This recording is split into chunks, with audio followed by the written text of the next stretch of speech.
Gracias por asistir a los participantes nacionales e internacionales.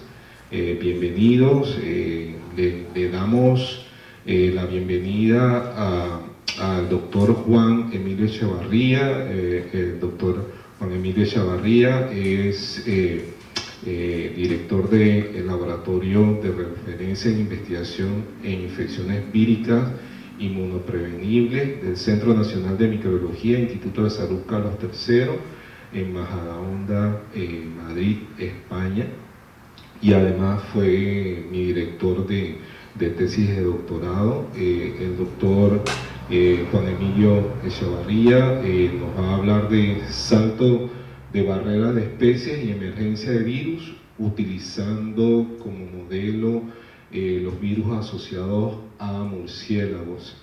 El doctor Juan Emilio Echevarría, además de ser el director del Laboratorio de Referencia de Investigación de Infecciones Víricas e Inmunoprevenibles, es también el encargado del Centro de Referencia de Rabia de toda España. Entonces va a hablarnos de este tema.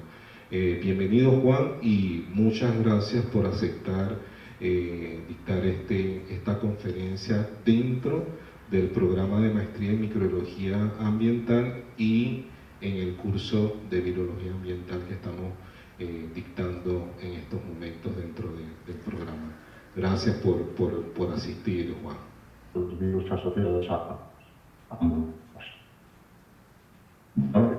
los virus, aunque están acostumbrados a percibirlos entes que producen y esa su ese hecho, son parte del ecosistema, no son. Disculpa, un momentito, Juan, se está escuchando entrecortado. Déjame hablar con los informáticos que nos dejan solos, de verdad. Espérate un segundito. Dios. Disculpa, Juan, disculpa.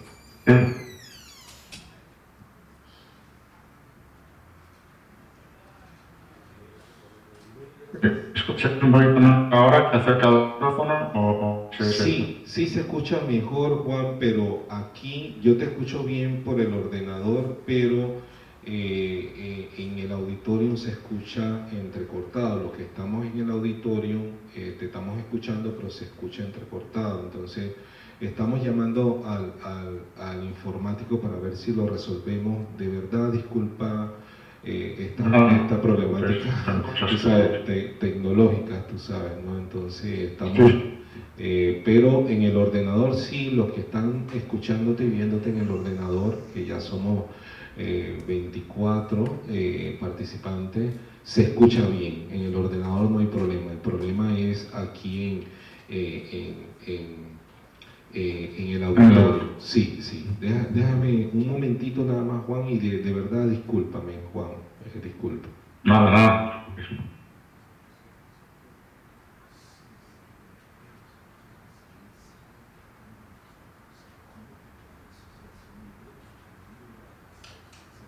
Ha hecho partículas víricas por gramo en el suelo, en el aire. También tendríamos del orden de 10 elevado a 6, 10 elevado a 7 partículas por metro cúbico de aire. Es decir, que estamos respirando virus, bebiendo virus, comiendo virus, ¿no? Estamos expuestos a ingentes cantidades de virus a cada segundo de nuestra vida. Sin embargo, nosotros, bueno, en general cada especie viviente en la Tierra tiene un catálogo, esto limitado de virus, no se infecta indiscriminadamente por cualquier virus, ¿no? El catálogo de virus que forma parte de nuestro organismo es lo que conocemos por viroma. Una parte del viroma importante son los virus que infectan a las bacterias que forman parte de nuestro microbioma, son fundamentalmente fagos. Otra parte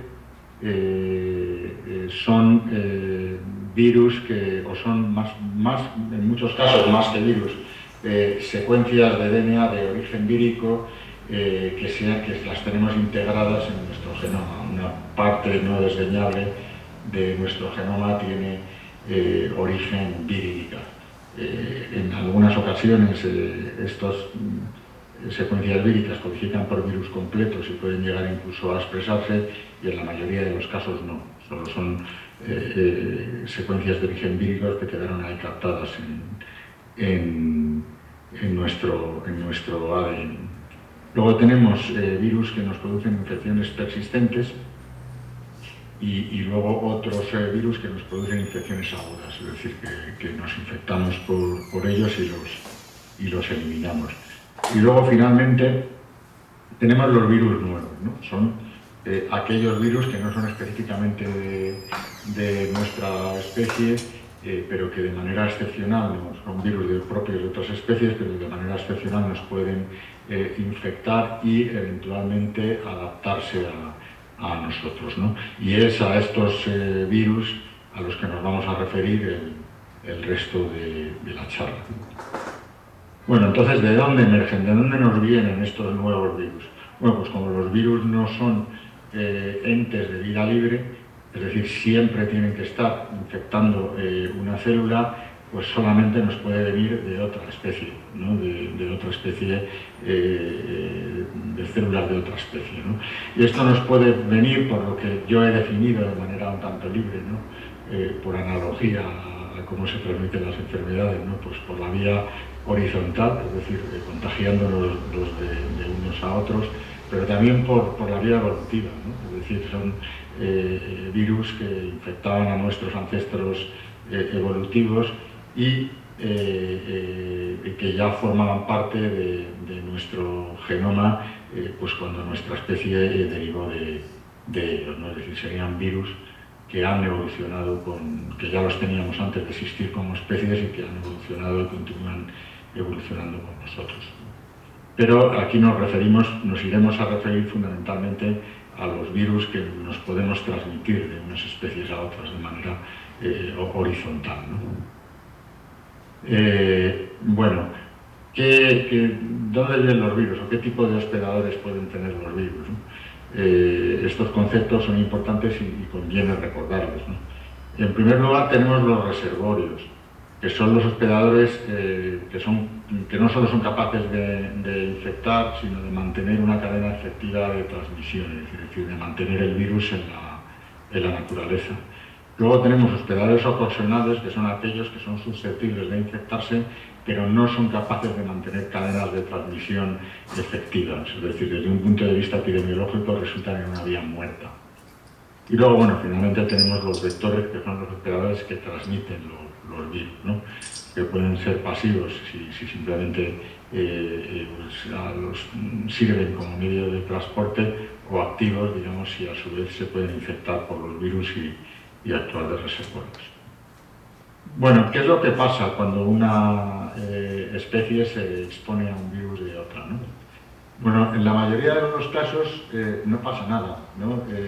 Acabamos de ver, cuando empezaba esto la clase, ¿no? que cada vez que tomamos una bocanada de aire nos exponemos a millones de partículas víricas, ¿no? Que obviamente la inmensa mayoría no nos infecta. Por lo tanto, podemos decir que el desenlace más normal de una exposición a un virus que no es nuestro es que no ocurre absolutamente nada, ¿no?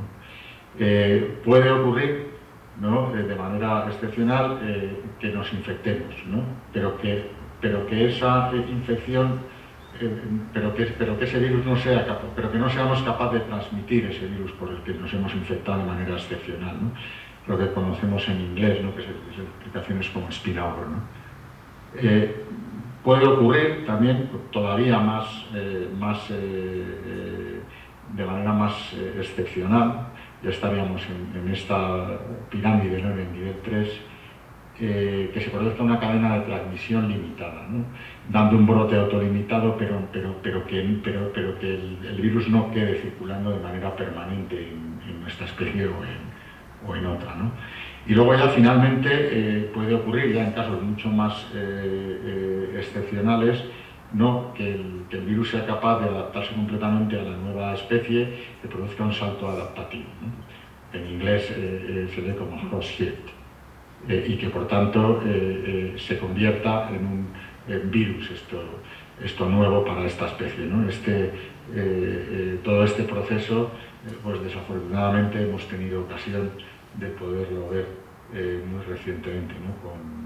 con la COVID, con el SARS-CoV-2, ¿no? y la COVID-19. Hemos podido ver como un virus cuyo origen desconocemos incluso, se ha ido adaptando a nosotros y ahora mismo es un virus humano, ¿no? Anteriormente tuvimos ocasión también de ver esto por ejemplo con el virus de la inmunodeficiencia humana, con el VIH, ¿no? Que es la otra gran pandemia que hemos tenido ocasión de vivir en las recientes décadas, ¿no? También lo hemos visto con distintos subtipos de virus de la gripe.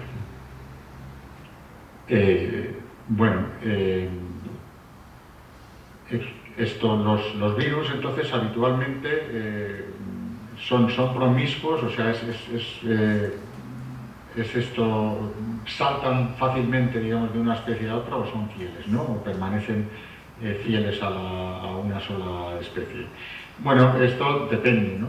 Dentro de una misma familia, este sería el caso, por ejemplo, de los rhabdovirus, que es una familia enormemente ubicua y extensa, pues tenemos géneros como los stolithavirus, ¿no? Que son exclusivos de mamíferos, o los nomirhabdovirus, que son exclusivos de peces, pero luego tenemos otros como los vesiculovirus, que lo mismo lo encontramos en mamíferos, en peces, en insectos, otros como los citos o los nucleorhabdovirus en plantas e insectos, y que incluso dentro de una misma familia hay virus que son muy fieles, o géneros de virus que son muy fieles, y otros que son bastante ubicuos, ¿no? Bastante promiscuos, saltan fácilmente de unos huéspedes a otros, ¿no? En el caso de los adenovirus, por ejemplo, los adenovirus, que son los adenovirus la mayoría de los adenovirus de mamíferos, son exclusivos de mamíferos, pero adenovirus, lo mismo lo hay en aves, en reptiles, en mamíferos, etc.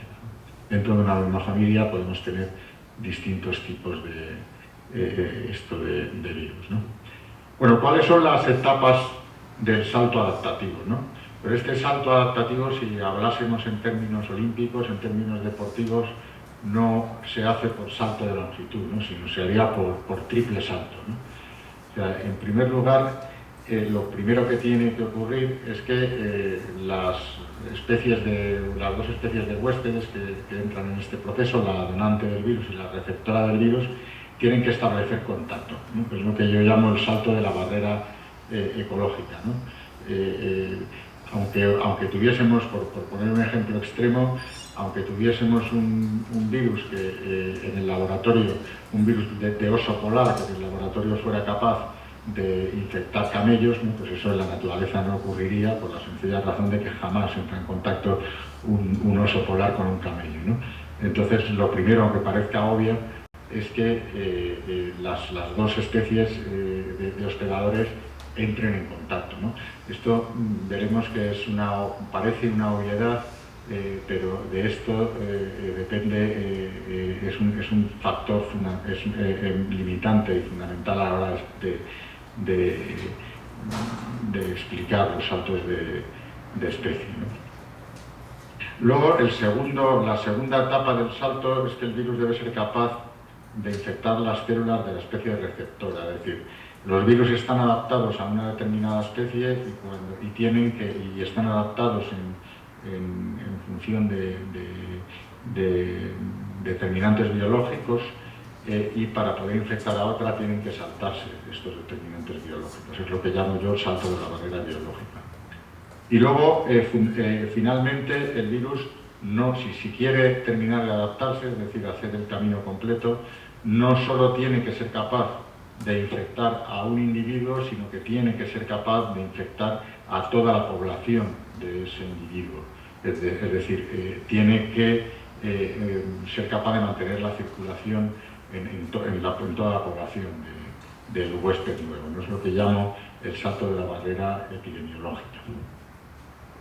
Bueno, no hace falta o no es estrictamente necesario el cumplir todo este proceso completamente para poder llegar a ser un problema de salud pública, ¿no? Tenemos virus como por ejemplo el virus de la rabia, los que luego os hablaremos, que están en el primer estadio, es decir, únicamente nos infectan de manera esporádica y nosotros ni siquiera nos lo podemos transmitir de unos a otros, y sin embargo pues es un problema de salud pública importante, ¿no? Y es verdad que, por ejemplo, el virus de la inmunodeficiencia humana, que fue uno de los que hemos podido presenciar en tiempo real, cómo ha sido capaz de adaptarse a nosotros, evidentemente constituye un problema de salud pública mayor, ¿no? Pero lo que quiero decir es que virus que están en unos estadios bastante iniciales, ¿no?, de lo que es un proceso de adaptación, pueden constituir un problema de salud pública importante, ¿no? Bueno, vamos un poco a ver los mecanismos que rigen, ¿no?, de los que depende que dos especies diferentes puedan establecer contacto, ¿no? Hemos visto que sería el primer paso, ¿no? Hubo en la historia de la humanidad, ha habido un momento que ha sido probablemente crítico, ha sido un momento muy importante en cuanto a emergencia de virus, ¿no? Que fue el momento de la domesticación de los animales, ¿no? Fue cuando dejamos de interaccionar con los animales de manera esporádica, cuando los cazábamos o cuando consumíamos animales que habíamos cazado y nos los llevamos a vivir a nuestras casas, ¿no? Entonces empezamos a convivir con ellos, ¿no? Luego otro segundo, ese probablemente fue un momento importante, ¿no? Luego, por ejemplo, ahora mismo es algo que también ejerce o que tiene una gran importancia, ¿no?, en la emergencia de enfermedades víricas, ¿no?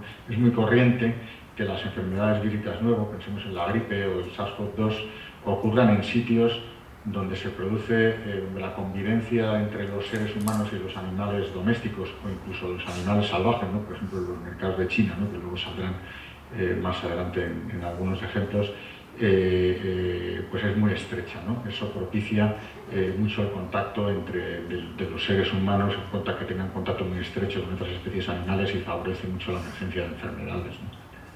Otro factor que favorece mucho la emergencia de enfermedades o el contacto, digamos, o hace que tengamos contacto con otras especies es la colonización y destrucción de hábitats naturales, ¿no?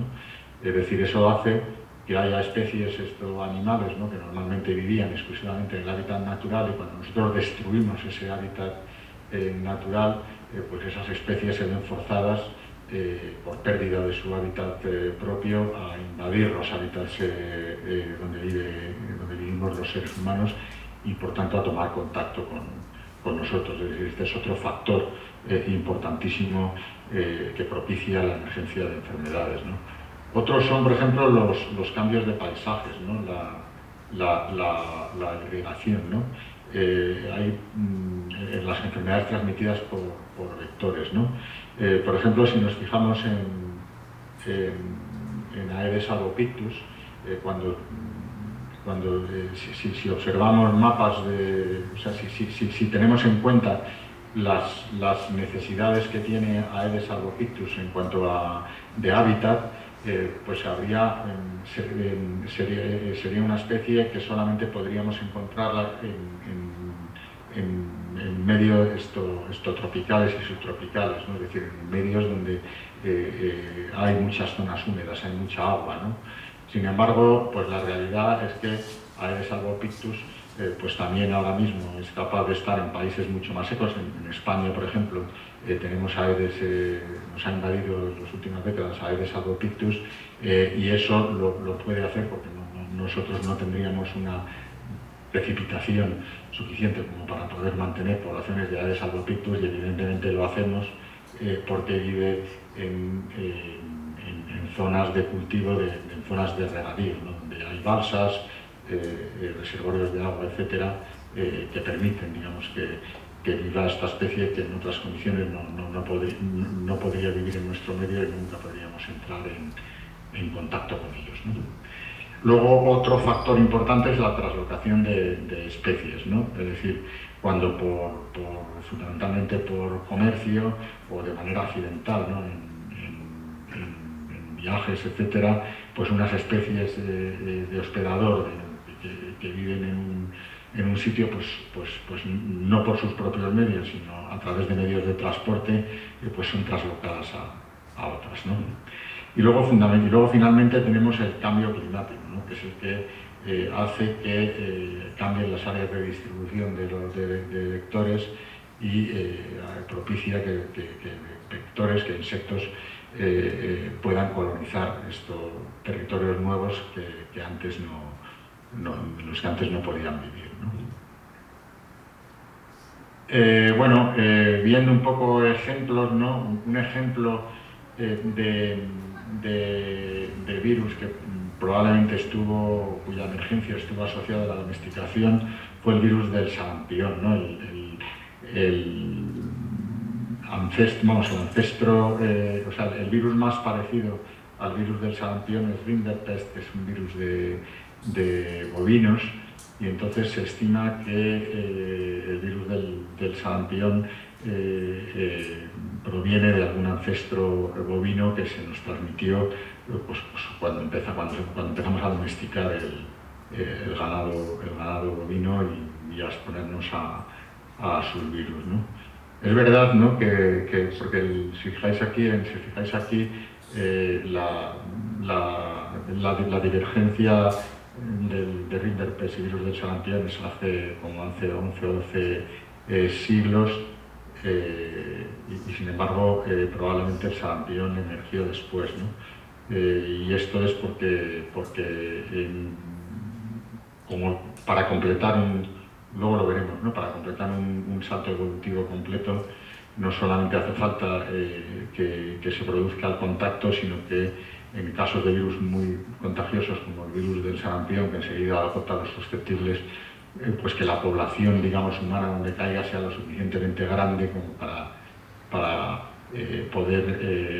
que se puedan mantener en el tiempo cadenas de transmisión, ¿no? Entonces a la domesticación, ¿no? del ganado bovino, que es la que pudo propiciar el contacto de los seres humanos con el virus del sarampión, probablemente se tuvo que añadir el que se crearan, el que se desarrollaran sociedades humanas lo suficientemente importantes como para tener núcleos urbanos de un cierto tamaño, ¿no? En concreto, se estima que para poder sostener al virus del sarampión se necesitan poblaciones o núcleos de más de 300.000 habitantes, ¿no? Bueno, otro ejemplo en este caso, ¿no? de cómo la emergencia de una enfermedad o cómo el contacto, digamos, de un huésped por otro puede darse a través de procesos enormemente complejos, es el del virus Nipah. El virus Nipah es un paramixovirus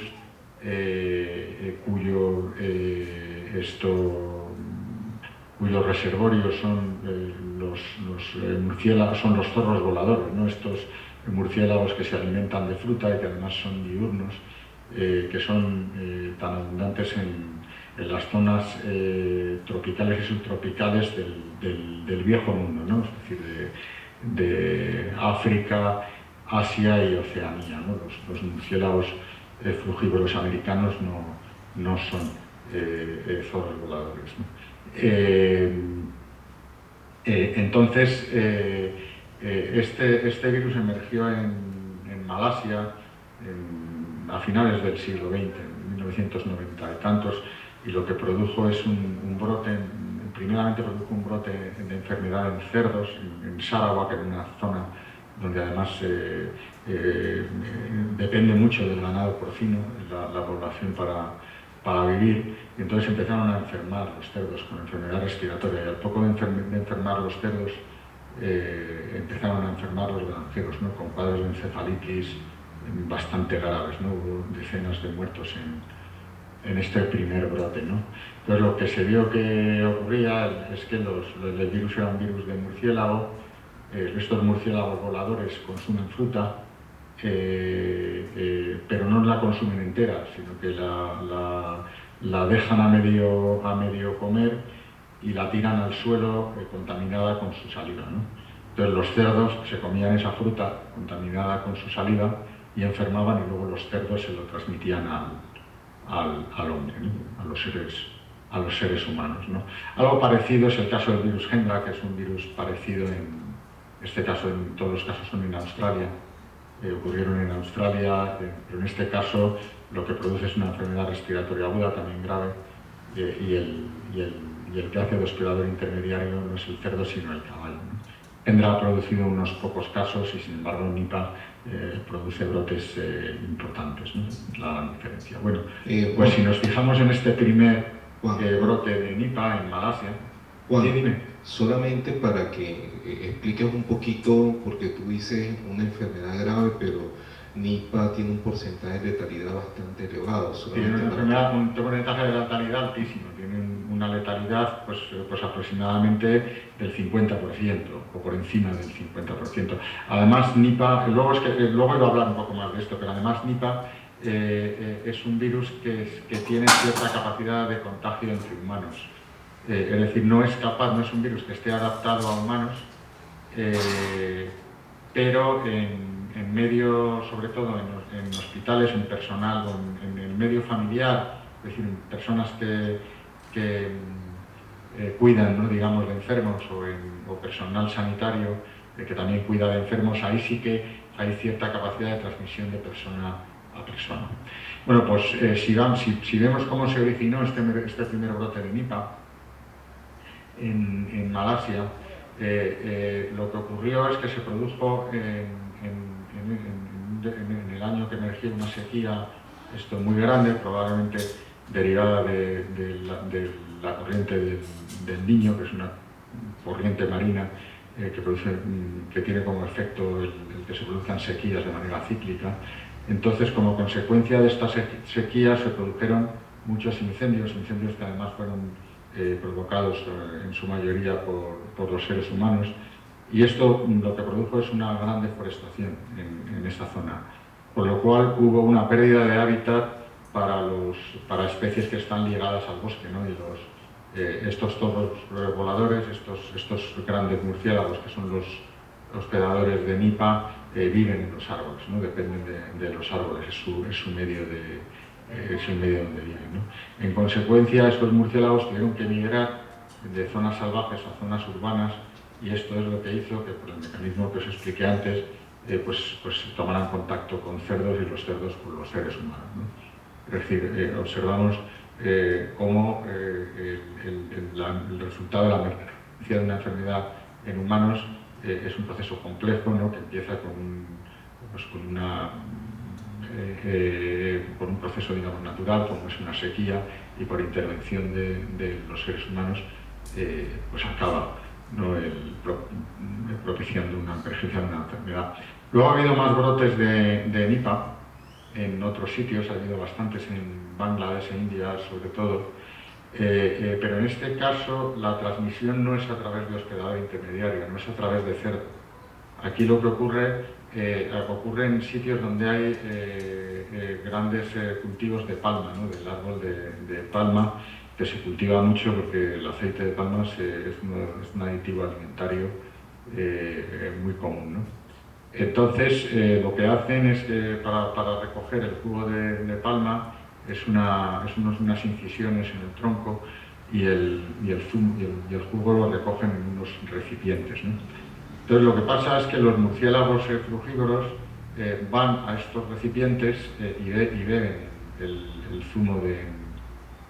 zumo del árbol de la palma y lo contaminan con la saliva y con el virus, ¿no? Y entonces luego ocurre que las personas, muy frecuentemente los niños, beben este mismo zumo de jugo de palma contaminado y entonces se infectan, ¿no? Entonces, en este caso, lo que vemos que hay detrás, ¿no?, de que se produzca el contacto es que se han sustituido pues, los bosques naturales de estas zonas por plantaciones monoespecíficas, ¿no?, de palma, ¿no? Entonces, en este caso, a través de la destrucción, digamos, del bosque natural y de sustitución por un cultivo con el que hemos propiciado este contacto, ¿no? Bueno, otro ejemplo sería el del virus de la inmunodeficiencia humana, ¿no?, que se estima que emergió en África pues, a principios de los años 20 del siglo pasado. Hay un complejo de virus de inmunodeficiencia de simio con especies adaptadas probablemente a cada uno de los que viven en esas zonas, y ha habido varios saltos específicos que han dado lugar a virus de la inmunodeficiencia humana, no solo un salto. En primer lugar, sabéis que hay dos virus, el virus de la inmunodeficiencia humana tipo 1 y el tipo 2. El tipo 2 probablemente saltó, digamos, directamente de tití a humano.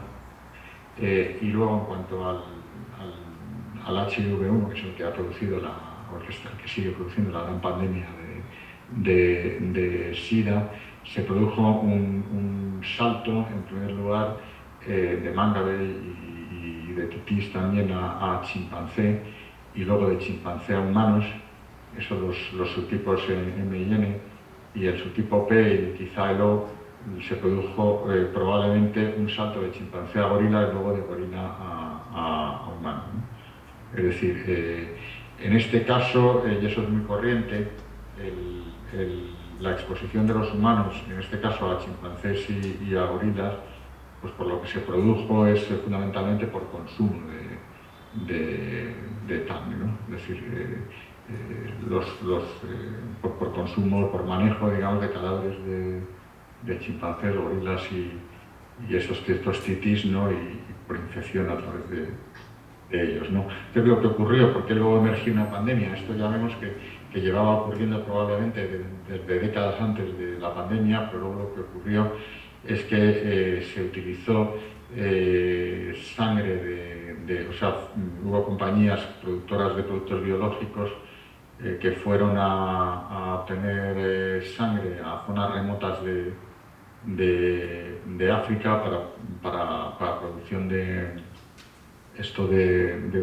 biológicos, y entonces esta sangre infectada, entonces no se conocía el virus y no se podía hacer screening, ¿no?, para evitarlo, a través de los productos biológicos que producían, infectaron a personas con hemofilia, y estas personas con hemofilia luego fueron las que introdujeron ya el virus pues, por contacto, por cadenas de contacto sexual hasta producir pues, la gran pandemia, ¿no?, pues, con más creo que son 40 o 50 millones de casos, ¿no?, que llevamos ya. Bueno, un ejemplo, digamos, de traslocación es el de la gota inhibidora del mono en Estados Unidos en 2003, ¿no?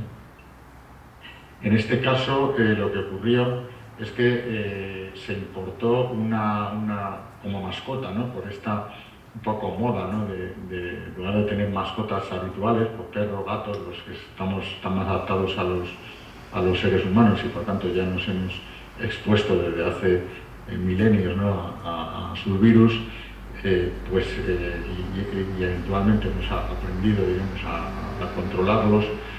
Pues en este caso lo que se importó fue una especie que es la rata gigante de Gambia, ¿no? Entonces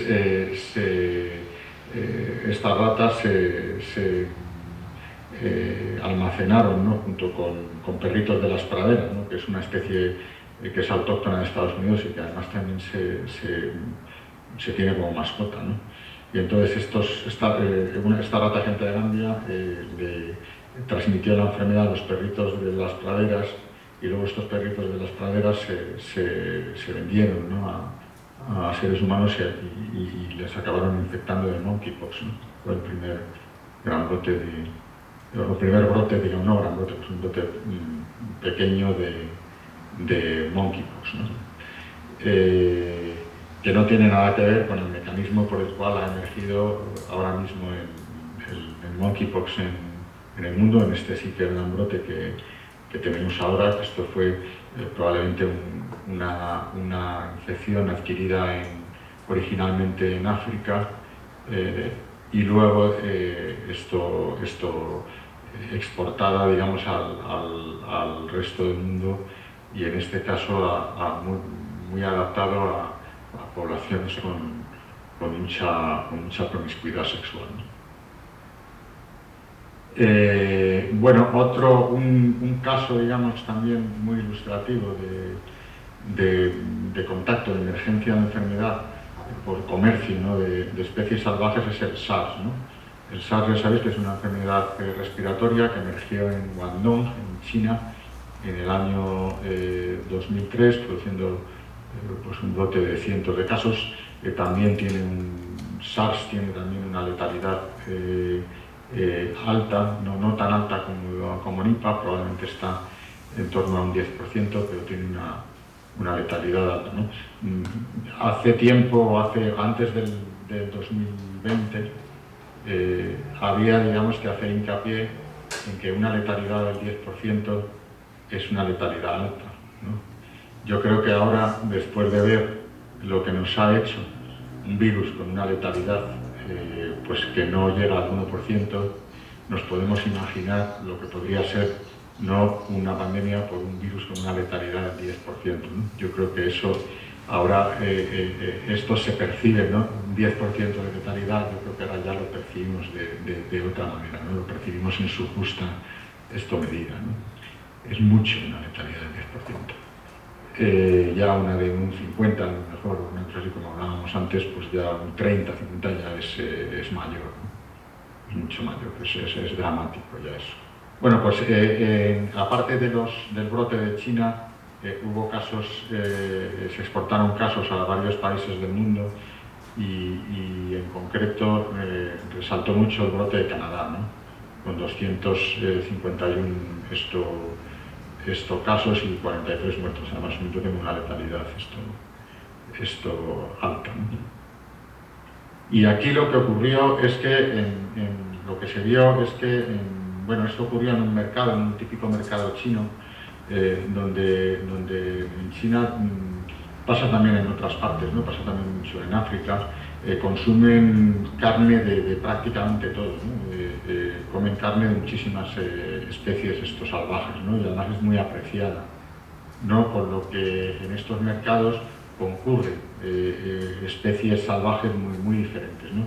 Y además no tienen en el mercado, no tienen a los animales muertos, sino vivos, de tal manera que fácilmente se pueden transmitir enfermedades de unos a otros y de ellos a los seres humanos, ¿no? Entonces, cuando se buscó de dónde había podido venir de dónde se podían haber infectado a las personas en el mercado, donde se encontró el virus fue en civeta, ¿no? Que son pues estos animales, ¿no? Lo que ocurre es que luego se pudo establecer un vínculo epidemiológico entre estas civetas que se estaban vendiendo y los casos humanos, ¿no? Entonces quedó bien documentado que los casos humanos se lo habían transmitido las civetas, ¿no? Pero además el virus era idéntico. Sin embargo, cuando se pusieron a buscar el virus en civetas salvajes, eran todas negativas. Luego entonces lo que parece es que no es un virus de civeta, sino que es un virus de otro animal, y la civeta actuó de hospedador intermediario, ¿no? Luego más adelante se vio que los murciélagos albergan una diversidad bastante grande, ¿no? de virus similares, no del mismo, ¿no? Porque SARS-CoV-1, igual que SARS-CoV-2, jamás se ha detectado nunca en ningún murciélago, ¿no? Lo que se han detectado son virus similares, ¿no? Y por tanto lo que se piensa es que el ancestro evolutivo de estos virus es un virus de murciélago, y por algún mecanismo que puede ser más o menos directo, pero que se desconoce, en este caso infectó a la civeta y de la civeta a los humanos, ¿no? Como veremos en el caso del SARS-CoV-2, no conocemos a ciencia cierta cuál es el hospedador intermediario. Parece que ahora hay datos que no están aún publicados, ¿no? Yo los he podido escuchar en conferencias, ¿no? De que pueden ser los perros estomapaches. Se ha encontrado el SARS-CoV-2 en muestras, no en muestras de perro mapache, sino en muestras ambientales del mercado donde se piensa que emergió el SARS-CoV-2, ¿no?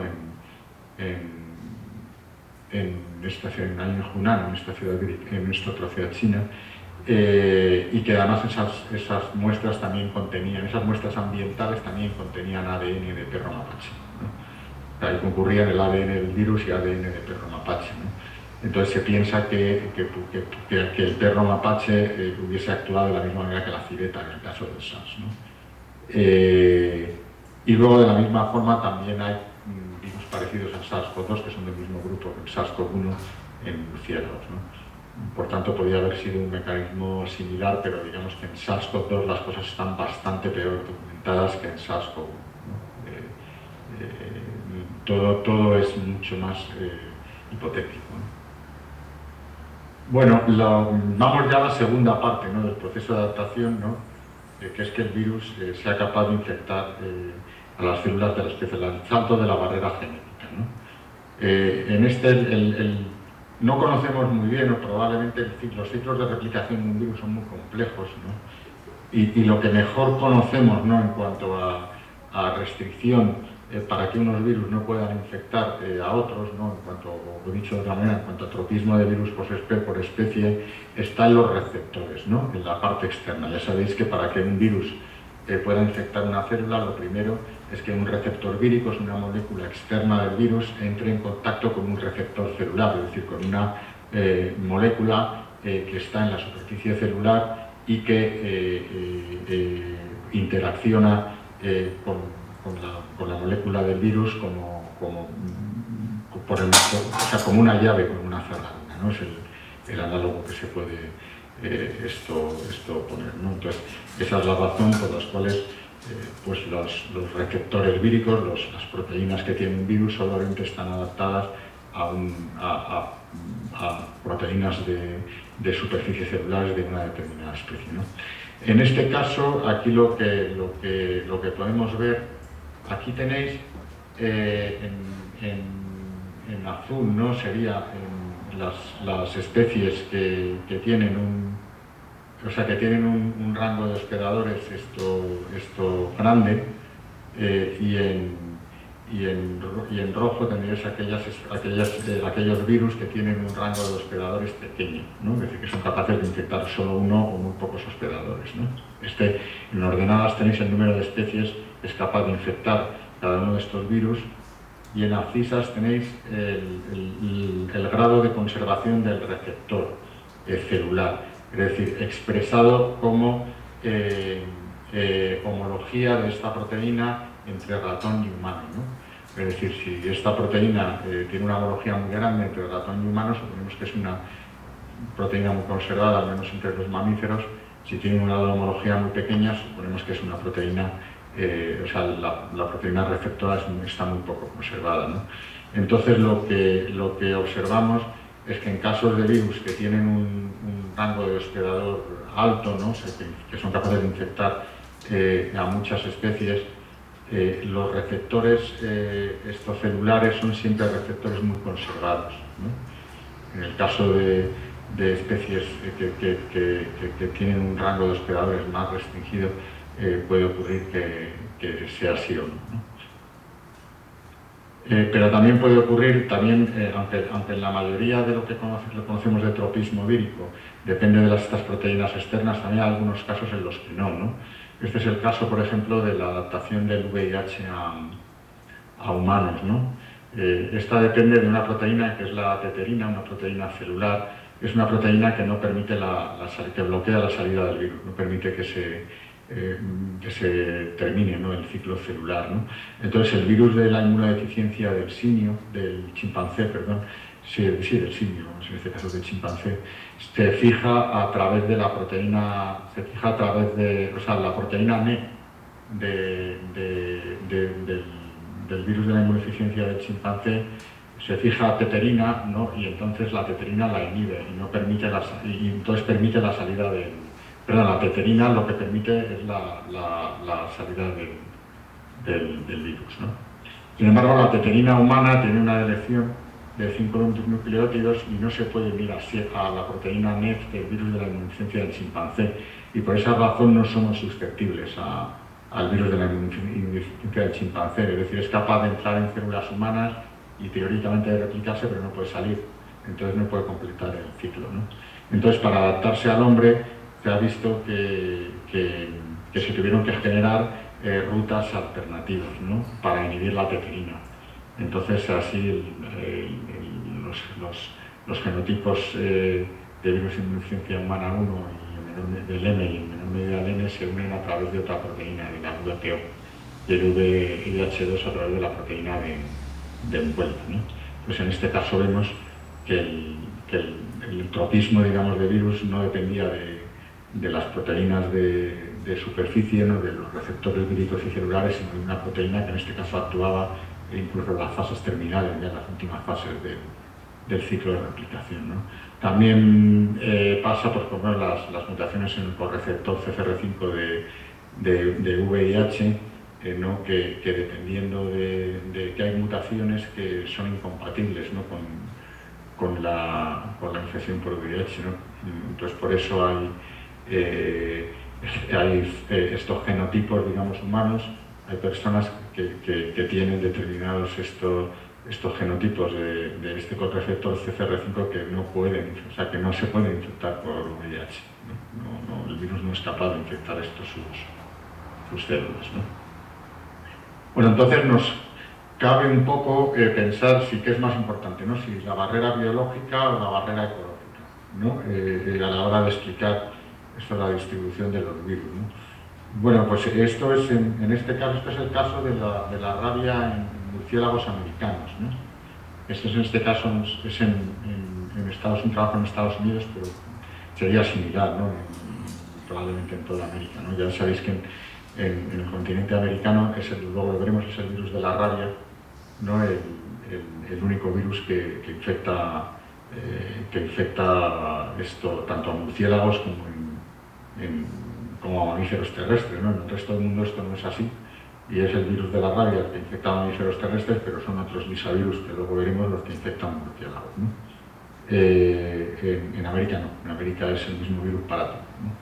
Entonces, lo que sí que tenemos son que cuando se hace secuenciación y se mira cómo son y se hace filogenia, ¿no? Con esas secuencias, lo que sí que vemos es que hay cepas, ¿no? Que están, este sería el árbol filogenético de los virus de la rabia del murciélago en Norteamérica, y lo que se ve es que hay clados que están adaptados a especies, ¿no? O a géneros de murciélagos. Entonces, cuando observamos, ¿no? y por tanto existe esa adaptación, es decir, normalmente el ciclo epidemiológico, una determinada cepa de virus de la rabia está adaptada a una especie, en este caso Pseudomonas fuscus, por ejemplo, y circula fundamentalmente en el Pseudomonas fuscus. Sin embargo, sí que, aunque es menos frecuente, sí que esporádicamente se producen infecciones heterólogas, es decir, una cepa de una determinada especie de murciélago infecta, ¿no? Digamos, otra especie que no es esa, sino que es otra, ¿no? Entonces, cabría pensar, dice, bueno, entonces esto, ¿cuándo se produce con más frecuencia? Cuando se trata de especies de murciélagos que comparten el mismo hábitat, ¿no? Que sean especies filogenéticamente muy distintas, o tiene más importancia el factor filogenético, ¿no? Es decir, esto es más frecuente cuando las dos especies de murciélagos, la donante y la receptora, están más cercanas esto filogenéticamente, ¿no? Pues lo que observamos es que cuando se producen, es que estas infecciones heterólogas son frecuentes en géneros multiespecíficos, en géneros de murciélago que tienen muchas especies, ¿no? Como por ejemplo el género Lasiurus, ¿no? Es un género que tiene de murciélagos, que tiene muchas especies diferentes. Es frecuente que una especie de una una cepa de virus de la rabia adaptada a una especie de Lasiurus pues infecte a otras especies de Lasiurus. Sin embargo, especies monoespecíficas, ¿no? Como por ejemplo Tadavida, ¿no? Que solamente tenemos Tadavida brasiliensis, ¿no? Pues muy rara vez, ¿no? Infecta a otra especie, ¿no? Ptesicus pasa lo mismo, ¿no? Ptesicus solamente tenemos Ptesicus fuscus y entonces es muy raro, ¿no? Que las cepas adaptadas a Ptesicus infecten, digamos, a otra especie, ¿no? En este caso pues sería un Lasiurus, ¿no? Con lo cual parece que el determinante más importante es el filogenético, ¿no? Es decir, que con independencia en este caso de que dos especies de murciélagos vivan en el mismo hábitat, por ejemplo sean murciélagos de cueva, ¿no? que frecuentemente se mezclen, ¿no? en poblaciones en cuevas, pues solamente o es mucho más frecuente que se produzca el paso de un virus a otro si son especies de murciélagos filogenéticamente relacionadas, ¿no? Bueno, y luego esto simplemente recordaros que una vez que se ha producido el salto de, ¿no? Sí, en este caso sería todavía el spillover, ¿no? La infección, digamos, de una especie por un virus que no es suyo, ¿no? Pues, ¿qué es lo que puede ocurrir, ¿no? La expresión clínica de la infección, pues siempre, digamos, es el resultado de la interacción del patógeno y del huésped, ¿no? Y depende, digamos, de factores de ambos, ¿no? Es decir, no todos, eso lo hemos visto además mucho en la pandemia de COVID-19, ¿no? Un mismo virus, ¿no?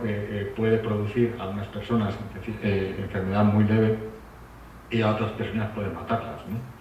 Es decir, que al final la expresión clínica, la enfermedad que nosotros observamos depende tanto de factores del virus, ¿no? En este caso pues sería, por ejemplo, la letalidad, como de factores del huésped, ¿no?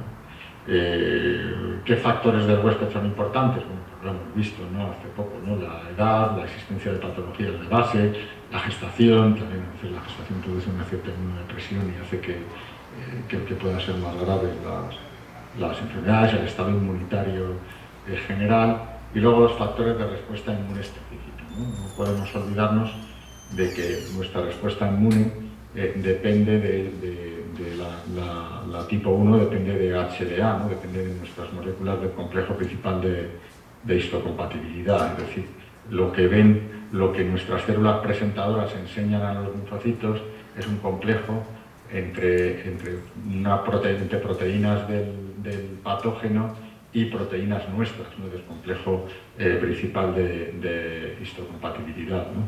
Entonces, de lo adecuado que sea ese complejo entre proteína del huésped, o sea, proteína humana, en este caso y proteína del virus, de lo adecuada que sea para que la puedan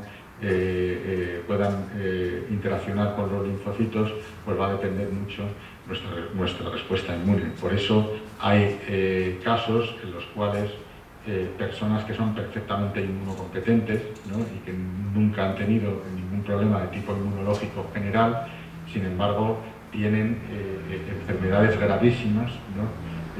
Con patógenos que en principio no son tan peligrosos, ¿no? Un ejemplo pues lo hemos visto, ¿no?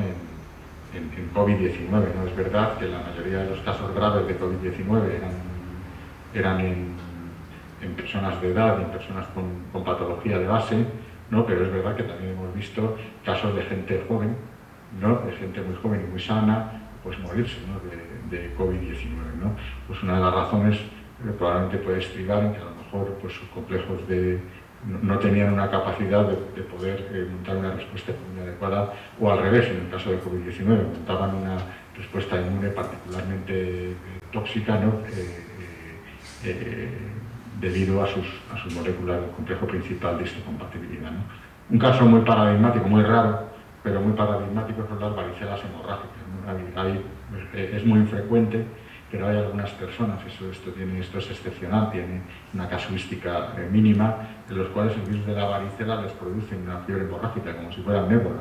Yo todavía recuerdo un caso aquí que tuvimos, que nos causó mucha alarma, porque nos vino de aquí, ¿no? O sea, proveniente de Murcia, ¿no? De una ciudad de España, nos vino una persona subsahariana, ¿no?, que vivía allí pero que no había viajado desde hacía años, ¿no?, a África, pues vino con un cuadro de fiebre hemorrágica, ¿no? Y entonces pues todo el mundo pensó, bueno, pues es que a lo mejor ha venido a verle, ¿no?, algún familiar o lo que sea, que ya podía venir infectado, ¿no?, por algún virus altamente, por ébola o cualquier virus altamente patógeno de África, ¿no?, y le ha contagiado, ¿no?, el virus, y tenemos un caso, ¿no?, por un virus de altamente patógeno. No, luego pudimos ver que lo que tenía esta persona era una varicela hemorrágica, y que luego le había contagiado la varicela a otras personas, y lo que habían hecho era una varicela normal y corriente, ¿no? Entonces, claramente, pues esta persona, que era una persona completamente sana, ¿no?, pues no tenía capacidad para hacer una respuesta inmune frente al virus de la varicela, ¿no? En este caso, probablemente porque sus moléculas del complejo principal de histocompatibilidad pues no permitían formar un complejo presentador adecuado, ¿no? Entonces, lo que quiero decir es que al final lo que ocurre, lo que más nos interesa que ocurre, ¿no?, después de que se produce un salto de un virus a un individuo, ya no depende solo del virus, sino también depende del hospedador, ¿no? Y ya vamos finalmente a la última fase del triple salto, ¿no?, que sería ya, bien, el nuevo virus nos ha infectado, digamos, a un individuo, ¿no?, en este caso a una persona, si hablamos nos restringimos a los seres humanos, ¿no?, pero vale, ahora, y puede haber producido algún caso secundario, pero ahora la cuestión está en si es capaz de establecer una circulación permanente en la población humana y por tanto dar una pandemia y quedarse, digamos, como un agente permanentemente humano o no, ¿no? O sea, ¿qué depende? ¿De qué depende este último salto, ¿no? Entonces, simplemente eso, que de la misma, recordaros que de la misma manera, ¿no?, que la expresión clínica de una enfermedad depende de patógenos, de factores tanto del virus, o sea, del patógeno como del huésped, como del humano en este caso. La epidemiología de una enfermedad es el resultado de la interacción de un patógeno causante de una enfermedad y una población del huésped, ¿no?, y que por tanto dependen de factores del patógeno, en este caso por ejemplo sería del virus, pero también factores de la población, ¿no? Es decir, no es lo mismo, lo que va a ocurrir no es lo mismo si un determinado virus cae en una determinada población o cae en otra. O sea, no es igual que un virus emerja en una zona rural aislada, que un virus emerja o entre en contacto en una zona urbana altamente poblada, ¿no? El mismo patógeno produce un resultado epidemiológico completamente diferente, ¿no? En concreto, sabemos que un patógeno se pueda circular en una población depende de lo que se llama el número reproductivo básico, ¿no?, que no es nada más que el número promedio de casos nuevos que genera un caso a lo largo de un periodo infeccioso, ¿no? Es decir, un número reproductivo básico de 10 significa que cada caso se va a contagiar de media a 10, ¿no?, estos casos, ¿no? Por tanto, cuanto más alto sea el número reproductivo básico, pues tanto más contagioso será una enfermedad y con mayor eficiencia se circulará en la población, ¿no? Si el número reproductivo básico es menor de 1, la gente no circula de forma sostenida en la población, y si es mayor de 1, entonces el agente circula de forma sostenida. Por tanto, si no solo el agente, sino el tamaño, la densidad y la movilidad de la población donde ha caído esa gente es suficiente para mantener un número reproductivo efectivo mayor de 1, entonces ya se habrá producido el salto adaptativo completo y ese agente infeccioso será capaz de circular en la población. Y R se mantiene menor de 1, nos producirá brotes autolimitados, que es lo que pasó con el SARS, por ejemplo, ¿no? ¿De qué depende de que el valor de R no sea mayor o menor de 1? Bueno, porque el virus ya lo hemos visto, la transmisibilidad, evidentemente, cuanto más transmisible, pues el número reproductivo será mayor. La patogenicidad suele ir en proporción inversa. Es decir, un virus patógeno, muy patógeno, nos deja al hospedador muy postrado, ¿no? Y por tanto no transmite, ¿no? Si tenemos un virus que a las 24 horas de infectar a una persona lo va a dejar en su casa con un cuadro gravísimo, bueno, podrá transmitirse a sus convivientes, pero no se lo va a transmitir a nadie en la calle, ¿no? Porque no va a estar andando por la calle, ¿no? Va a estar postrado, ¿no? Por tanto, en general, es más favorable una baja patogenicidad que permite que la persona infectada tenga muchos contactos sociales, no que una alta patogenicidad, ¿no? Que impide los contactos sociales de la gente, ¿no? Luego, evidentemente, la persistencia, el grado de persistencia va en proporción directa, ¿no? Si un virus tiene una transmisibilidad baja, pero en lugar de ser contagioso durante un corto periodo de tiempo, lo es durante toda la vida del individuo, entonces ese virus puede puede ser exitoso, ¿no? Sería el caso del SIDA, ¿no? El virus de la inmunodeficiencia humana es un virus que se transmite de manera muy poco eficiente, ¿no?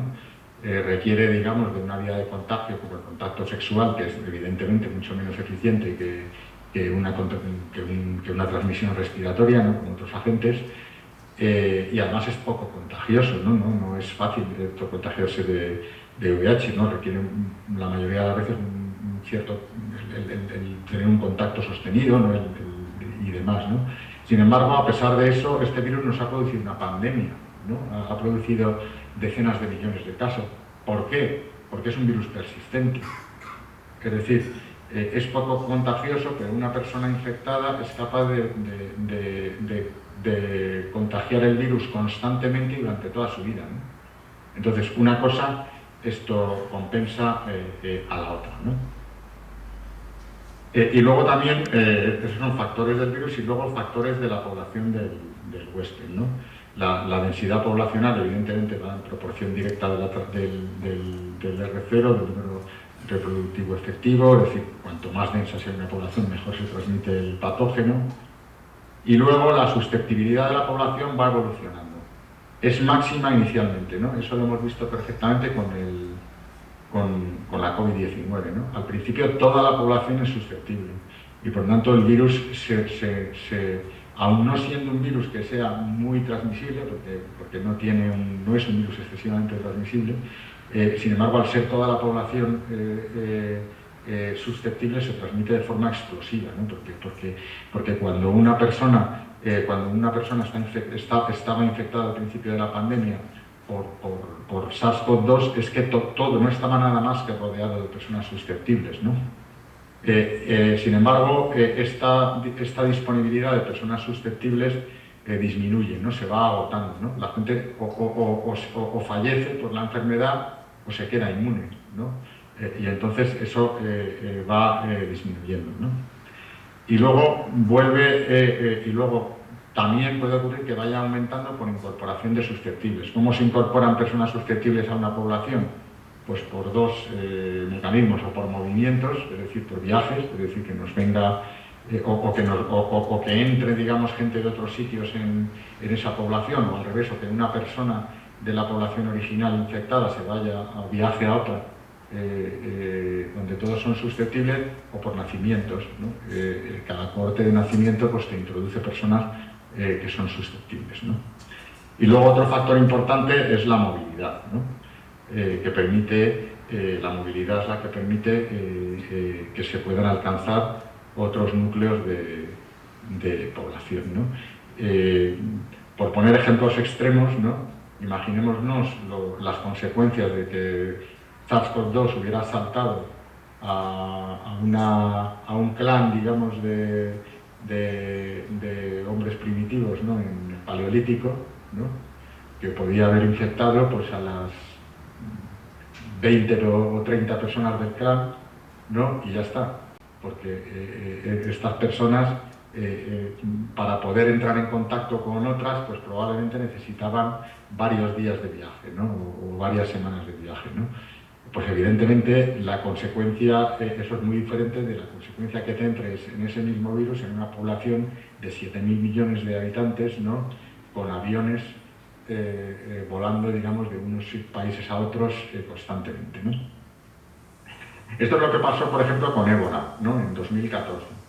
Bueno, ya sabéis que el virus de ébola en 2014 produjo un gran brote de decenas de miles de casos en 3 países africanos, en Guinea, en Sierra Leona y no recuerdo ahora mismo el tercero.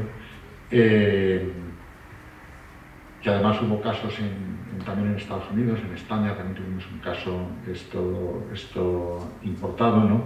Y sin embargo eso no había ocurrido nunca, ¿no? Hasta el año 2014 ébola se conocían brotes desde 1970 y tantos y siempre habían sido brotes autolimitados, brotes que se habían limitado a unas decenas o unas cientos a lo sumo de personas y nunca habían pasado de allí, ¿no? Entonces si ahora de repente ébola nos produce un brote de 20 o 30.000 o personas, ¿qué es lo que ocurre? Que es que el virus se ha vuelto más transmisible, podría ser una hipótesis, ¿no?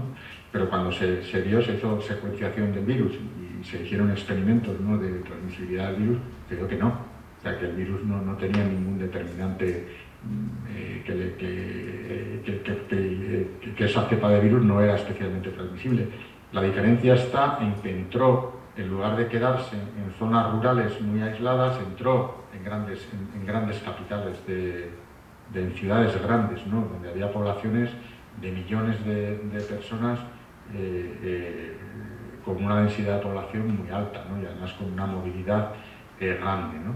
Entonces el mismo virus que en una población rural te causa brote pequeño, en una población urbana te causa un brote enorme, ¿no? Bueno, entonces finalmente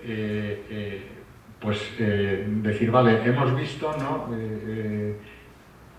Nosotros, digamos, tenemos constancia, ¿no?, un poco desde que existe la historia de la microbiología, ¿no?, y de la epidemiología, ¿no?, desde que la ciencia recoge de manera sistemática, ¿no?, las enfermedades, ¿no?, que van apareciendo, ¿no? Hemos podido observar la emergencia de algunas enfermedades, ¿no? Hemos podido observar con registros históricos la aparición de la peste en la Edad Media, o la aparición de la viruela, ¿no?, o las grandes epidemias de gripe, la aparición de la pandemia de SIDA, la aparición del COVID-19, ¿no? Pero sin embargo, eso no es algo excepcional. O sea, detrás de todas y cada una de las enfermedades víricas que nos afectan hay un evento de emergencia en algún momento del pasado. Es decir, el sarampión, la rubeola, las paperas, ¿no? Todas esas enfermedades en algún momento del pasado produjeron un fenómeno de emergencia, ¿no? Produjeron una pandemia, ¿no? Que si fue, digamos, en momentos muy pretéritos, por todo lo que hemos estado hablando antes, no fue una pandemia explosiva, ¿no?, que permitió que la gente en cuestión de unos meses o de unos pocos años se distribuyera por el mundo. Probablemente acabó infectando a toda la población humana en un transcurso de un proceso de décadas, ¿no?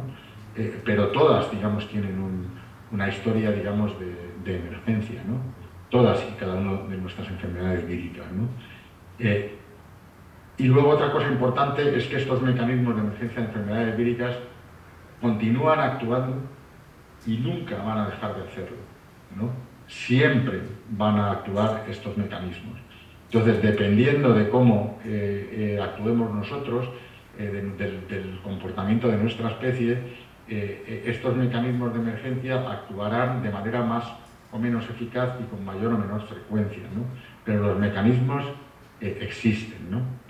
Aquí tenéis, esto es una tabla tomada de un trabajo, son 2 tablas, en las cuales tenéis pues una lista grande de enfermedades humanas y tenéis en la penúltima columna el posible, digamos,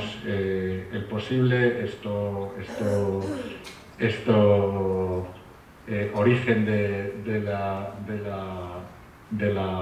esa enfermedad, ¿no? Bueno, pues la tenéis aquí.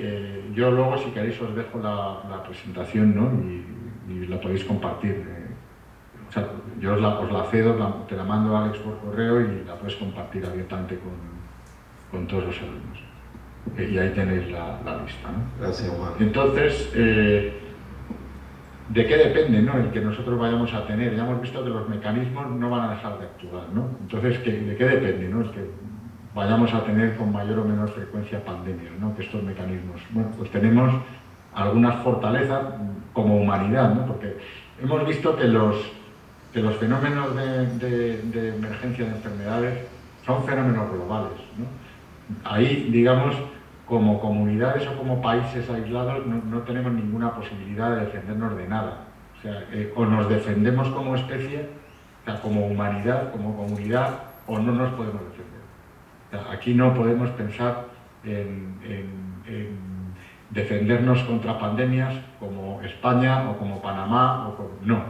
O sea, aquí tenemos que pensar en que la humanidad tiene que hacer ciertas cosas para defenderse de la emergencia de pandemias, porque si pensamos en términos que no sean globales, no estamos haciendo las cosas debidamente, ¿no? Entonces, ¿qué fortalezas, digamos, tenemos, ¿no?, para, bueno, pues los avances generales en la medicina asistencial, ¿no?, que pueden hacer que las personas que vayan cayendo enfermas las curemos, métodos de diagnóstico etiológico rápidos, que además se han mejorado muchísimo y se han extendido mucho con la última pandemia, mejores programas de vigilancia y control, que también se han mejorado mucho con la pandemia, vacunas, ¿no?, que además con la última pandemia hemos adelantado mucho en cuanto al tiempo, digamos, de respuesta, ¿no?, al tiempo en el que somos capaces de poder sacar una vacuna, hacer una vacuna accesible a la población, tratamientos antivirales, ¿no? Es decir, estas son nuestras fortalezas, ¿no?, y son las cosas, algunas de las cosas que tenemos que mejorar y que tenemos que cuidar, ¿no? Debilidades, pues la superpoblación, ¿no? Se estiman pues 9.000 millones, ¿no?, para 2050, ¿no? Eso hace que la densidad de población sea alta y que cada vez, digamos, se puedan extender las pandemias más rápido, ¿no? Luego, el acceso deficiente a la asistencia sanitaria de un porcentaje altísimo de la población, ¿no?, quizás de la mayoría, es decir, que no puede, que no tiene a su alcance todas estas fortalezas de las que hablábamos antes, ¿no? Desnutrición infantil, conflictos bélicos que desestructuran las sociedades, ¿no?, y hace que no se pueda controlar absolutamente nada. Movimientos de población masivos, pues por muchas razones, ¿no?, por razones económicas, derivados de conflictos bélicos, provocadas por causas ambientales, ¿no? Muy probablemente el cambio climático va a provocar grandes hambrunas, ¿no? O está provocando grandes hambrunas y está provocando y va a provocar desplazamientos de movimientos de población, ¿no?, masivos, ¿no? Bueno, medios de transporte muy rápidos, ¿no? Evidentemente ahora mismo un virus que está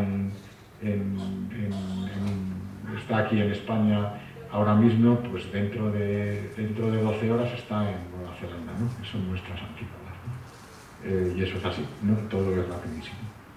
Luego, destrucción de hábitats naturales, cada vez estamos invadiendo ecosistemas vírgenes pues de manera más activa, ¿no? Y por tanto, en los lugares donde quedan, digamos, ecosistemas vírgenes, pues esto tendremos que cuidar, digamos, que no se destruyan, ¿no? Y eso lo tendremos que hacer entre todos, ¿no? Porque lo que tampoco es justo es que las sociedades que hemos crecido a costa de destruir nuestros ecosistemas, ahora le digamos a otras que no los destruyan, ¿no? Tendremos que compensarles de alguna manera por ello, ¿no? Entonces, pero es importante, ¿no?, que no se sigan destruyendo ecosistemas vírgenes, ¿no? Comercio de especies salvajes, ¿no? El comercio de especies silvestres es otro factor, ¿no?, que puede favorecer mucho la aparición de pandemias, deterioro de recursos hídricos y luego cambio climático, ¿no?, que ya hemos visto que te puede inducir desplazamientos de poblaciones de vectores, te puede inducir estos movimientos de población masivos, etcétera, ¿no? Entonces, bueno, pues de la capacidad que tengamos, insisto, como humanidad, de potenciar esta fortaleza y de combatir estas debilidades, pues dependerá, ¿no?, que tengamos muchas pandemias o tengamos pocas, ¿no? Posiblemente tenemos que asumir que las vamos a tener de una manera o de otra, ¿no?, y prepararnos para ello. Bueno, y ya voy un poco a la segunda parte, ¿no?, de la charla, ¿no?, que eran los virus. Ya hemos visto algunos ejemplos, ¿no?, que os he ido poniendo, ¿no?, de virus que eran asociados a murciélagos.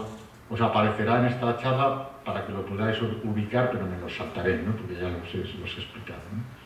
Bueno, vamos a ver, a introducir primero a los murciélagos, ¿no? Los murciélagos son grandes desconocidos, ¿no? Cuando alguien piensa en un mamífero, normalmente nadie piensa en un murciélago. Normalmente la gente suele olvidarse de que hay mamíferos que nadan y que hay mamíferos que vuelan, ¿no? O sea, que no todos los mamíferos andan. Entonces, todos aquellos que no andan suelen ser bastante desconocidos y no suelen estar muy presentes, ¿no? Bueno, pese a que eso, a que los murciélagos no estén muy presentes en nosotros, es el segundo, dentro de los mamíferos, es el segundo orden más diverso, ¿no?, detrás de los roedores. Hay 1.400 especies de murciélagos en el mundo, ¿no? Pero lo tenemos que tener muy presente, ¿no?, porque muchas veces cuando hablamos de reservorios de enfermedades hablamos en singular, ¿no? Decimos, el perro es el reservorio de tal enfermedad, el caballo es el reservorio de tal enfermedad. Y luego decimos, el murciélago es el reservorio de tal enfermedad. Ojo, cuando hablas del murciélago estás hablando de 1.400 especies distintas. Y cuando hablas del perro estás hablando de una, ¿no? Entonces, por eso, cuando hablemos de enfermedades transmitidas por murciélagos, siempre tenemos que tener presentes de que estamos hablando de enfermedades asociadas a un grupo de 1.400 especies, ¿no? Eso es algo de lo cual no nos tenemos que olvidar, ¿no?, a lo largo de toda la charla, ¿no? Bueno, ya digo que es muy ubicuo y además es muy cosmopolita. Prácticamente hay murciélagos en todo el mundo, excepto en las zonas estopolares, ¿no?, donde la temperatura es demasiado fría, pero que son zonas ya casi los círculos polares árticos, ¿no? Hay dos grupos, morfológicamente hay dos grupos, ¿no?, los macroquirópteros, que son los llamados zorros voladores, ¿no?, que los habréis visto probablemente en reportajes, ¿no?, en la televisión. Son, pues, a los que me refería antes, ¿no?, son murciélagos enormes, ¿no?, que tienen, pues, algunas veces más de un metro, o llegan al metro de envergadura. Son diurnos, estos son diurnos, y se alimentan de fruta y están ahí colgados de los árboles, ¿no? Y esos los hay exclusivamente en zonas tropicales y subtropicales del viejo mundo, ¿no?, de Asia, y África y Oceanía, ¿no? En Europa no tenemos zonas tropicales, ¿no? Y luego microquirópteros, que son el resto, ¿no?, que son los murciélagos estos pequeñitos, nocturnos, ¿no?, que vuelan por ecolocación, es decir, no vuelan con la vista como los macroquirópteros, sino emitiendo ecos y formándose la imagen de lo que tienen delante al recibir los ecos de ese sonido que han emitido, de ese ultrasonido que han emitido. Es decir, la mayoría de los murciélagos son nocturnos, y para poder ver en la oscuridad lo que hacen es que emiten un sonido, un ultrasonido, unos sonidos que nosotros no podemos oír porque están en una frecuencia superior a la de nuestra audición, y entonces emiten ese sonido y reciben los ecos, ¿no? Y con esos ecos que reciben, el cerebro de los murciélagos se fabrica, digamos, una imagen, igual que nosotros la fabricamos con la vista, ¿no? Los murciélagos ven, ¿no? No son ciegos, los murciélagos también ven, pero lógicamente por la noche no les vale la vista porque no se ve, y entonces tienen que volar por este sistema de ecos, ¿no? Y esta clasificación tiene correlaciona bastante, pero de manera parcial, con la clasificación filogenética, ¿no?, que hay dos grupos, los llangoquirópteros y los ginteroquirópteros. Los llangoquirópteros son los ginteroquirópteros son los zorros voladores, que son los terópidos, pero también son algunas familias que son morfológicamente microquirópteros, ¿no? Y los llangoquirópteros son todos microquirópteros. Ahí en América solo tenéis Yangochiropteros, igual que en Europa. En Europa solo tenemos Yangochiropteros. Bueno, los murciélagos pueden vivir son gregarios, ¿no? Forman colonias, viven de manera gregaria, ¿no? Y luego en general, en general son nocturnos, ¿no? Y pasan el día en refugios protegidos de predadores y en medio formando colonias, ¿no? Formando piñas, ¿no? de individuos, ¿no? ¿Qué refugios pueden tener? ¿Qué tipos de refugio? Primero las cavidades subterráneas, ¿no? Que son cuevas o construcciones humanas de características similares, ¿no? Como minas, túneles, sótanos, etc., ¿no? Y estos murciélagos de cueva forman colonias muy grandes, ¿no? Forman colonias de millares de individuos, de millones incluso, ¿no? En Austin, en Texas, hay uno de los mayores atracciones turísticas es ver salir de unas galerías que hay, de unos puentes, ver salir una colonia de murciélagos que tiene varios millones de individuos, ¿no? Entonces es un chorro de murciélagos que dura mucho tiempo, ¿no? Saliendo murciélagos. Eso congrega, digamos, muchísima gente, es una atracción turística, ¿no? Ahí en Austin, ¿no? Forman colonias que pueden llegar a ser enormes, estos murciélagos de cueva, ¿no? Pero luego tenemos los de fisuras, ¿no? Y construcciones humanas de características similares, como juntas de dilatación, cajas de persianas, etc., ¿no? Son colonias mucho más pequeñas, ¿no? De decenas de individuos y son generalmente monoespecíficas, ¿no? Los murciélagos de cuevas forman también colonias que son pluriespecíficas, ¿no? Estos de fisuras normalmente son colonias monoespecíficas. Y luego finalmente los de árboles, ¿no? Los murciélagos forestales, ¿no? Que tenemos los macroquirópteros que viven en ramas, ¿no? Pues colgando de ahí de las ramas, y luego los microquirópteros en zonas que no son tropicales, que hace más frío, que viven en huecos, ¿no? de árboles, ¿no? Formando también colonias pequeñitas y no específicas, ¿no? Bueno, en general, para murciélagos de zonas templadas, ¿no? Ahí vosotros que estáis en zona tropical y subtropical, podría funcionar, digamos, de otra manera. En general, los murciélagos de zonas templadas tienen la característica de que hibernan, ¿no? Entonces, en invierno se pasan inactivos, bajan su temperatura y se quedan pues, a 2-4 grados, ¿no? Allí, con el metabolismo completamente parado, ¿no? En primavera despiertan y entonces comienzan la gestación. A finales de primavera y verano se producen los partos, ¿no? Y la crianza, ¿no? Luego, en otoño, se produce el apareamiento, ¿no?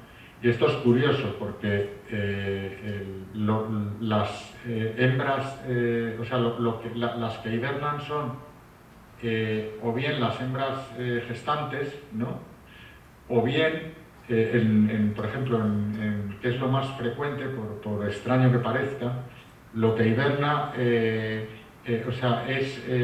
la hembra, digamos, con los gametos, o sea, con los gametos masculinos en el interior, es decir, con el esperma masculino en el interior.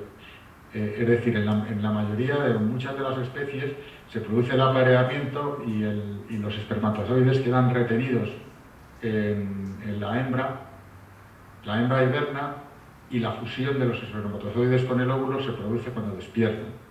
Esto es una enorme curiosidad de los murciélagos, ¿no? Pero es así. Nosotros que tenemos en España unos 35 especies de murciélagos, en España no sé cuántas hay en Panamá, pero muchísimas más, ¿no? La diversidad es infinitamente mayor, ¿no?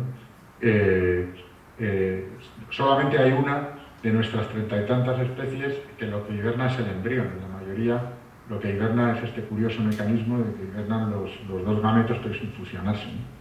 Es una curiosidad, ¿no? Luego, en el periodo de cría, las hembras están en colonias y los machos suelen estar solitarios, en pequeños grupos, ¿no? Y luego ambos sexos se juntan en los periodos de apareamientos, ¿no? Generalmente en lugares diferentes. Sin embargo, es verdad, ¿no?, que hay ciertas características de los murciélagos, se sabe que los hace que sean más proclives a poder infectarse por virus de manera persistente y poderlos transmitir, ¿no?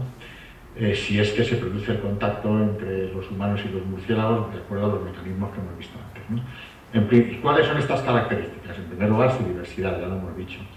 Luego, que son gregarios, ¿no? Y entonces, evidentemente, claro, la colonia esta de Brighton Cave son 20 millones, no pensábamos que eran tantos. Evidentemente, el formar poblaciones muy grandes, ya hemos visto que eso facilita mucho que se transmita cualquier tipo de enfermedad, ¿no? Animales, digamos, especies animales que tengan costumbres muy solitarias, pues lógicamente podrán tener menos enfermedades infecciosas, ¿no?, que especies de animales que son muy gregarias, ¿no? Y luego tenemos tenemos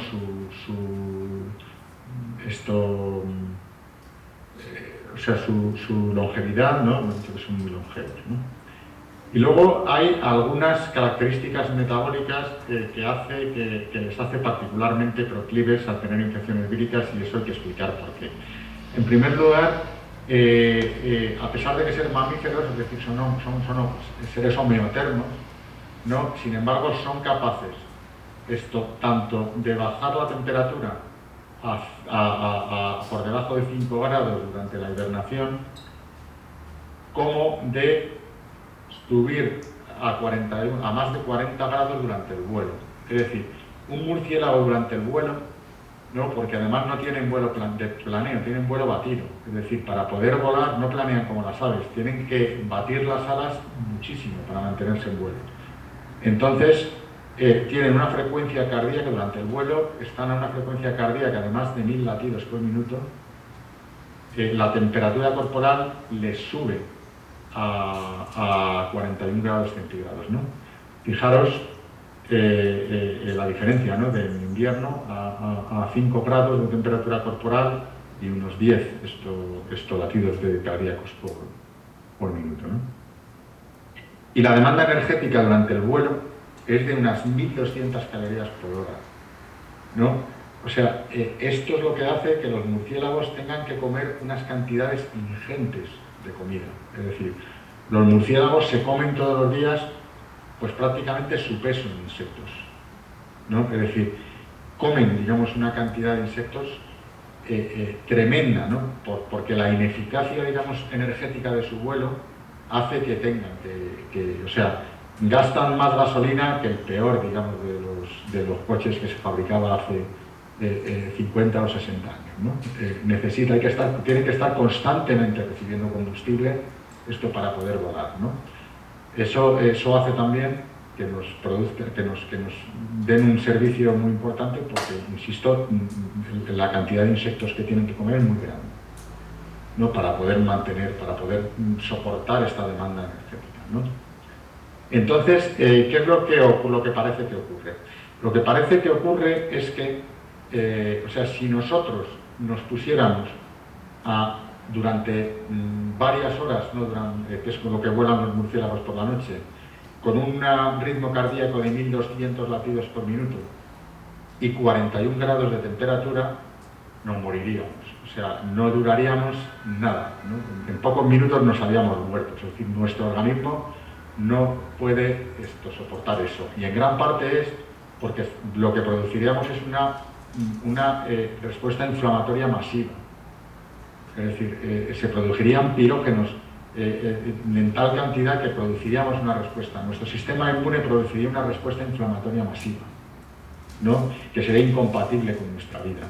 Entonces, ¿qué es lo que han hecho los murciélagos para evitar esto?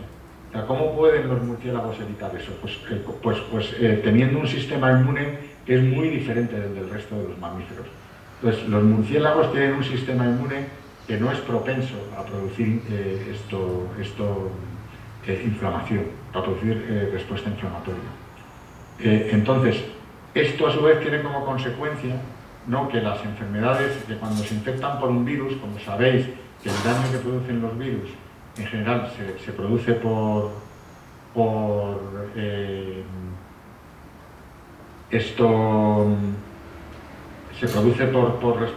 mediada por respuesta inmune, pues no les produce daño, ¿no?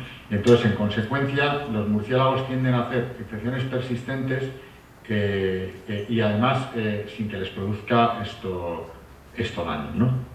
Y entonces, esta capacidad de producir infecciones persistentes, de estar excretando virus durante mucho tiempo, es la que hace que sean particularmente proclives, ¿no? Una cosa, Alex, ¿me escuchas? Alex. Sí, Juan, sí, te escucho. ¿Tenéis alguna clase ahora a las 6? No. A las 11 vuestras. No, tranquilo. Vale, ¿puedo seguir entonces o no hay ningún problema? Sí, no hay problema. ¿Puedo seguir? Vale, sí. Vale, pues entonces continúo, ¿eh? Vale, chao, gracias. Bueno, de acuerdo. Entonces, ya hemos visto esto, que los murciélagos, bueno, pues tienen muchos virus, ¿no? Como cualquier especie, y además, probablemente, con mucha más facilidad, están excretando esos virus, ¿no? Para poder transmitirlo. Entonces, ahora vamos a ver, verdaderamente, ¿cuáles son las enfermedades víricas transmitidas por murciélagos? ¿No? ¿Qué problemas, qué enfermedades nos están transmitiendo los murciélagos? Esto de verdad, ¿no? Entonces, los murciélagos nos transmiten enfermedades por 3 mecanismos distintos, ¿no? Bueno, vale, estos son los murciélagos, valdría para otro ejemplo, ¿no? Pero en este caso lo pongo los murciélagos. El primer modelo es un modelo indirecto, es decir, un virus, ¿no? O virus que son de murciélagos, ¿no? En un determinado momento saltan, ¿no? Tienen un salto adaptativo exitoso por los mecanismos que hemos explicado en la primera parte de la charla a otra especie, y luego esta especie es la que actualmente nos transmite el virus, ¿no? Sería el caso de la rabia, por ejemplo, ¿no? Sería el caso de la rabia en la cual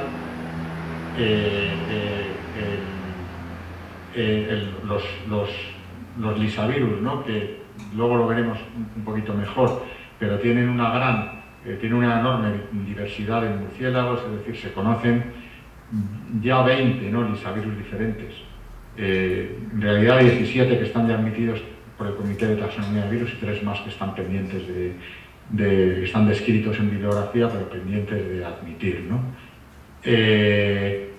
Y de ellos, en mamíferos terrestres, solamente tenemos el virus de la rabia, que lo tenemos en todo el mundo, y un par de ellos africanos, que son muy raros, ¿no? El resto, incluido el virus de la rabia, son virus de murciélagos, ¿no? El virus de la rabia, también en América, también infectan murciélagos, ¿no?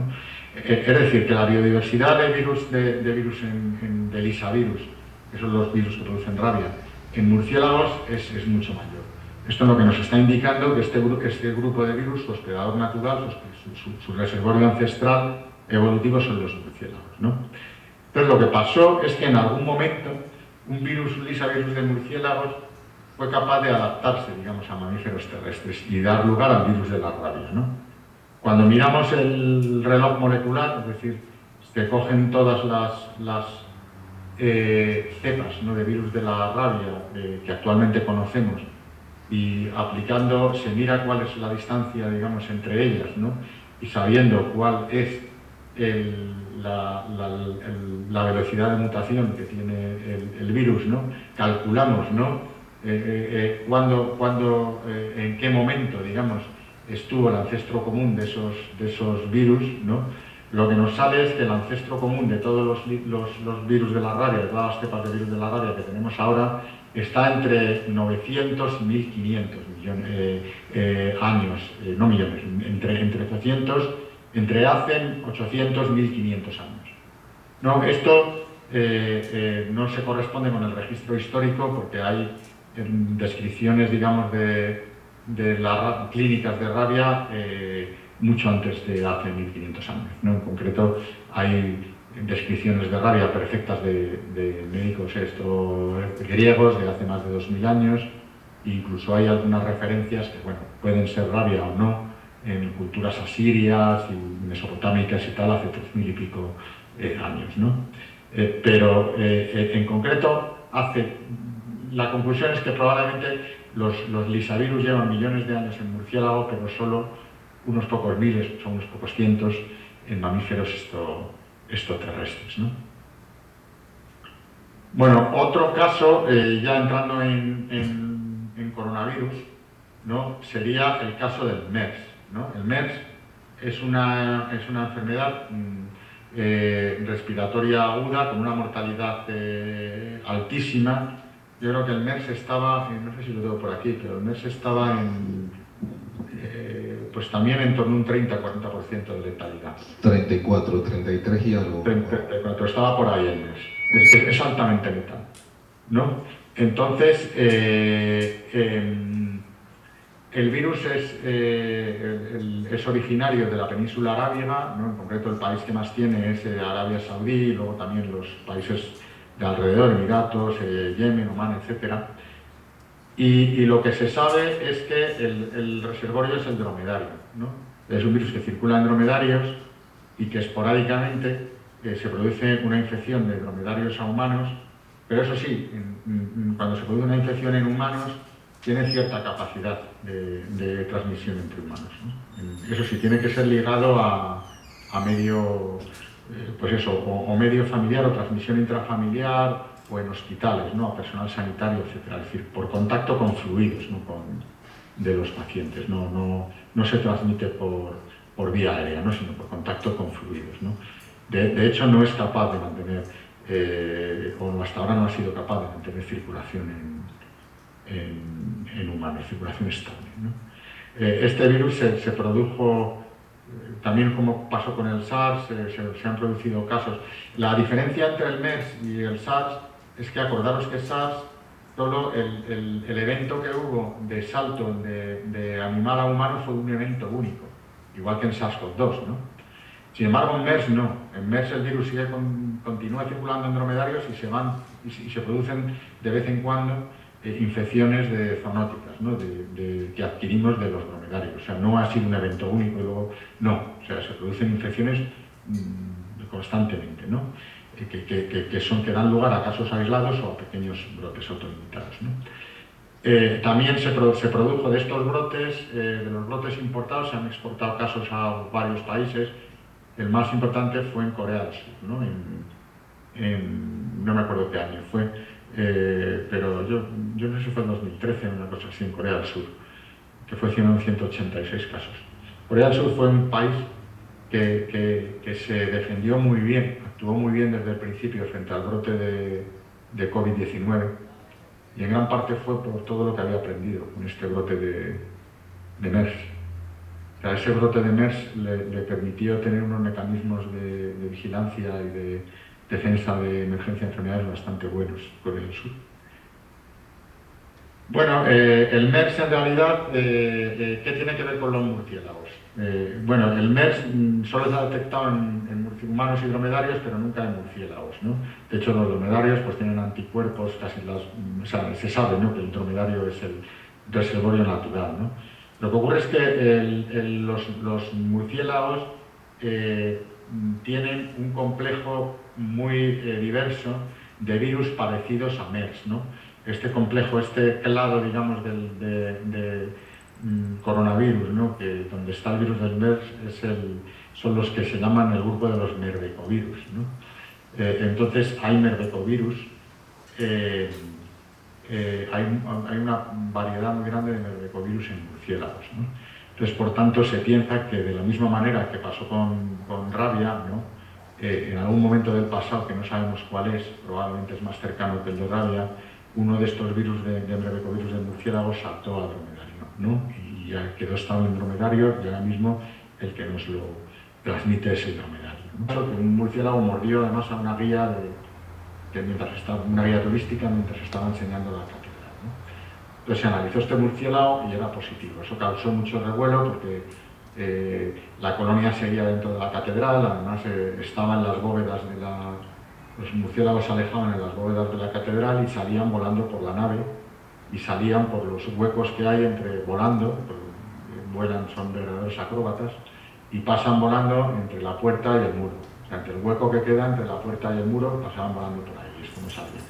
En consecuencia, cuando había por la noche algún concierto, y hay conciertos de ópera y demás por la noche o de órgano en la catedral, encontraba que estaba pues toda la catedral llena, los murciélagos revoloteando por encima, que no se atrevían a bajar para salir por la puerta, porque había gente. Y entonces, claro, después de saber que había murciélagos positivos, a las personas responsables, digamos, de la catedral que organizan esos actos, pues no les hacían ninguna gracia. Y entonces mandaron monitorizar la colonia. Entonces lo que nos encontramos fue, al hacer las capturas, se capturaron en una primera campaña 12 animales, de los cuales esta vez sí que 3, o sea, es decir, la cuarta parte, estaban infectados. Y ya se decidió de manera excepcional autorizar la eliminación de la colonia, porque normalmente aquí en Europa los murciélagos son animales protegidos y no se pueden matar para hacer estudios, está completamente prohibido. Entonces, en esa vez, de manera excepcional, se autorizó el que se eliminara la colonia por motivos de salud pública. Se capturaron otros 10 individuos y se obtuvieron esto, que es lo que tenéis aquí.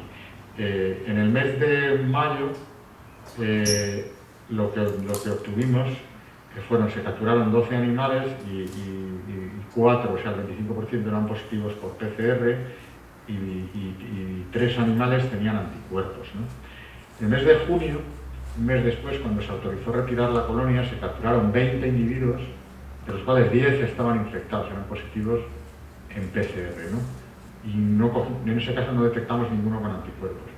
En capturas posteriores, porque a pesar de que se capturaron no se retiró la colonia, en capturas posteriores, una en el mes de julio con 7 individuos y otra en agosto con 5, ya no se detectó ningún individuo positivo, pero los animales, la población iba teniendo seroprevalencias cada vez más altas.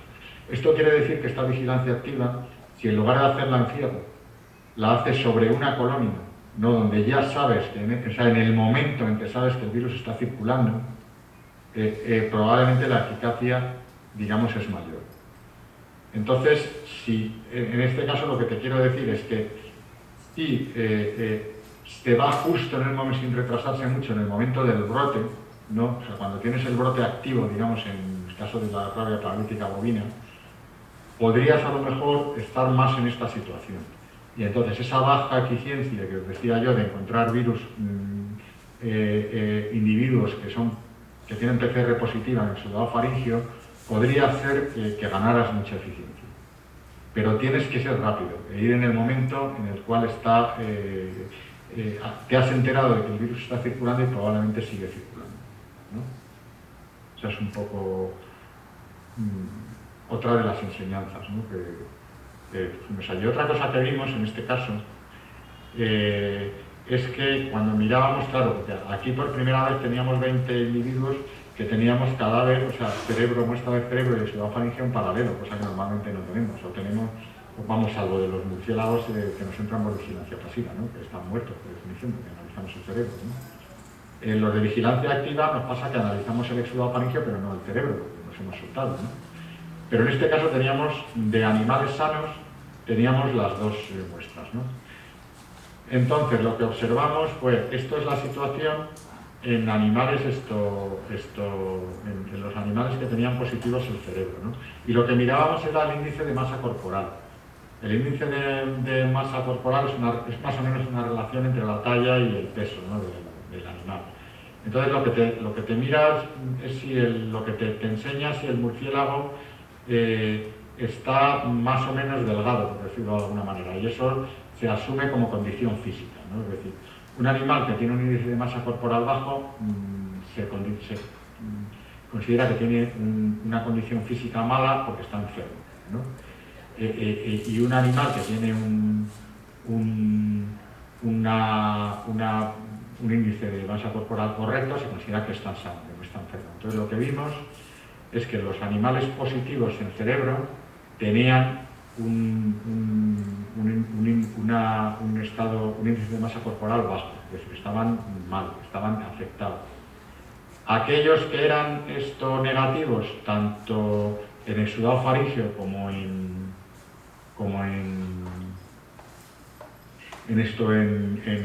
cerebro, estaban normales, tenían un índice de masa corporal normal.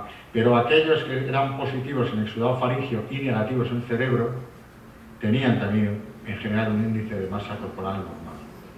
¿no? Con lo cual lo que vimos de aquí es que pudimos documentar que hay infecciones, digamos, asintomáticas o subclínicas, ¿no? Es decir, infecciones, individuos que están infectados por risavirus porque tienen virus en cavidad orofaríngea, que no tienen enfermedad neurológica y que además aparentemente están sanos, ¿no? Entonces lo pudimos documentar. También pudimos documentar, por esto que os decía, de las muestras de seguimiento, un individuo, yo creo que por lo menos fue uno, no recuerdo ahora bien en el trabajo, en el cual lo detectamos, o sea, lo capturamos en mayo, era positivo en faringio, se soltó en ese momento, y luego lo volvimos a capturar mes y pico después, y ya era negativo en faringio, positivo tenía anticuerpos y además estaba sano. Es decir, que había pasado la infección por risavirus sin tener rabia, ¿no? Sin tener mortalidad, ¿no? Todo esto son evidencias directas, ¿no? De que en murciélagos con la rabia no pasa lo mismo que en los perros o en otros mamíferos, que en general, animal que se infecta, animal que va a hacer una enfermedad, o sea, una rabia y se va a morir. Me parece que los murciélagos normalmente cuando se infectan por risavirus, la mayoría, ¿no? o pueden no tener enfermedad grave, o la mayoría, no han visto las seroprevalencias, probablemente la mayoría no tienen enfermedad grave y pasan su infección y ya está. Lo cual es perfectamente congruente con el hecho de que llevan muchos más años de evolución en común y están muchísimo mejor adaptados, ¿no? Y eso luego, anticuerpos, bueno, esto ya son otros. Entonces, bueno, ya termino la charla simplemente haciéndoos la reflexión, ¿no? De que los murciélagos esto consumen diariamente toneladas de insectos, ¿no? Que muchos de esos insectos son vectores de enfermedades, ¿no? Pues en vuestro caso, pues el dengue, ¿no? la fiebre amarilla y otros muchos viriosis que tenéis asociadas a murciélagos. Nosotros tenemos menos, pero nosotros, por ejemplo, también tenemos leishmaniosis, tenemos algunos virus endémicos como Toscana, empezamos a detectar virus del Nilo Occidental, esto también, es decir, también tenemos virus transmitidos enfermedades transmitidas por artrópodos, ¿no? Y los murciélagos nos están controlando las poblaciones de vectores. Y luego también están controlando las poblaciones de insectos que producen plagas en cultivos. Y las plagas en cultivos, si no las controlas de manera natural, las tienes que controlar liberando pesticidas, que son perniciosos para la salud. Por tanto, todos los insectos que se comen los murciélagos, si no se los llegan a haber comido, los tendríamos que haber eliminado a base de soltar pesticidas al medio ambiente, a los cuales luego nosotros nos exponemos, ¿no? Polinizan flores, ¿no? Y dispersan frutos de plantas, ¿no? Es decir, nos están produciendo todos estos servicios, ¿no? Y en el otro lado de la balanza, lo que tenemos es, en vuestro caso, fundamentalmente la rabia paralítica bovina. O sea, vosotros seríais los que tenéis más perjuicio, digamos, de enfermedades transmitidas por murciélagos casi del mundo, ¿no? Porque virus Nipah, bueno, son perjuicios, pero han producido algunos cientos de casos, Hendra unos pocos casos, Marburg en toda la historia unos pocos cientos, ¿no? Ébola, vale, si son los murciélagos es verdad que ha producido un brote mayor en esto, pero digamos que el único, digamos, sitio donde sí que tenéis casos, tenéis menos casos humanos, ¿no? Pero de vez en cuando tenéis casos humanos de manera sostenida transmitida por murciélagos, y sobre todo tenéis un problema económico, ¿no? Asociados a los murciélagos, que es la rabia paralítica bovina, es allí, ¿no? Pero aún así, yo creo que si se evalúa bien, ¿no? El servicio, digamos, que están haciendo, digamos, los murciélagos en eliminación de vectores de enfermedades y de plagas de cultivos y de pesticidas es mucho mayor que el perjuicio de la paralítica bovina. Con esto lo que quiero decir es que las enfermedades transmitidas por murciélagos hay que controlarlas, pero no esto a base de cargarnos los murciélagos. Porque si eliminamos los murciélagos o disminuimos las poblaciones de murciélagos, entonces nos vamos a crear, digamos, un problema, aparte, digamos, de que vamos a eliminar un patrimonio natural muy valioso, nos vamos a crear problemas con los vectores de enfermedades, nos vamos a crear problemas con de plagas de cultivo. Entonces esa es mi última reflexión, ¿no? Por lo cual siempre acabo toda charla que doy de virus asociados a murciélagos. Y nada, yo por mí he terminado. Si tenéis alguna pregunta más. De todas maneras, Alex, siéntete libre de, no, vamos, que te pido que distribuyas mi correo electrónico. Claro, Juan. Yo ahora te paso por correo la charla, la presentación. Y entonces cualquiera que quiera hacer, cualquiera que fuera, digamos, bueno, pues de este momento quiera hacerme alguna pregunta, que es libre de hacerme. Muchas gracias, Juan. Bueno, no sé, yo sé que ha sido un poquito larga, Juan, pero si tienen alguna pregunta para el doctor Juan Echavarría, bienvenido, ¿no?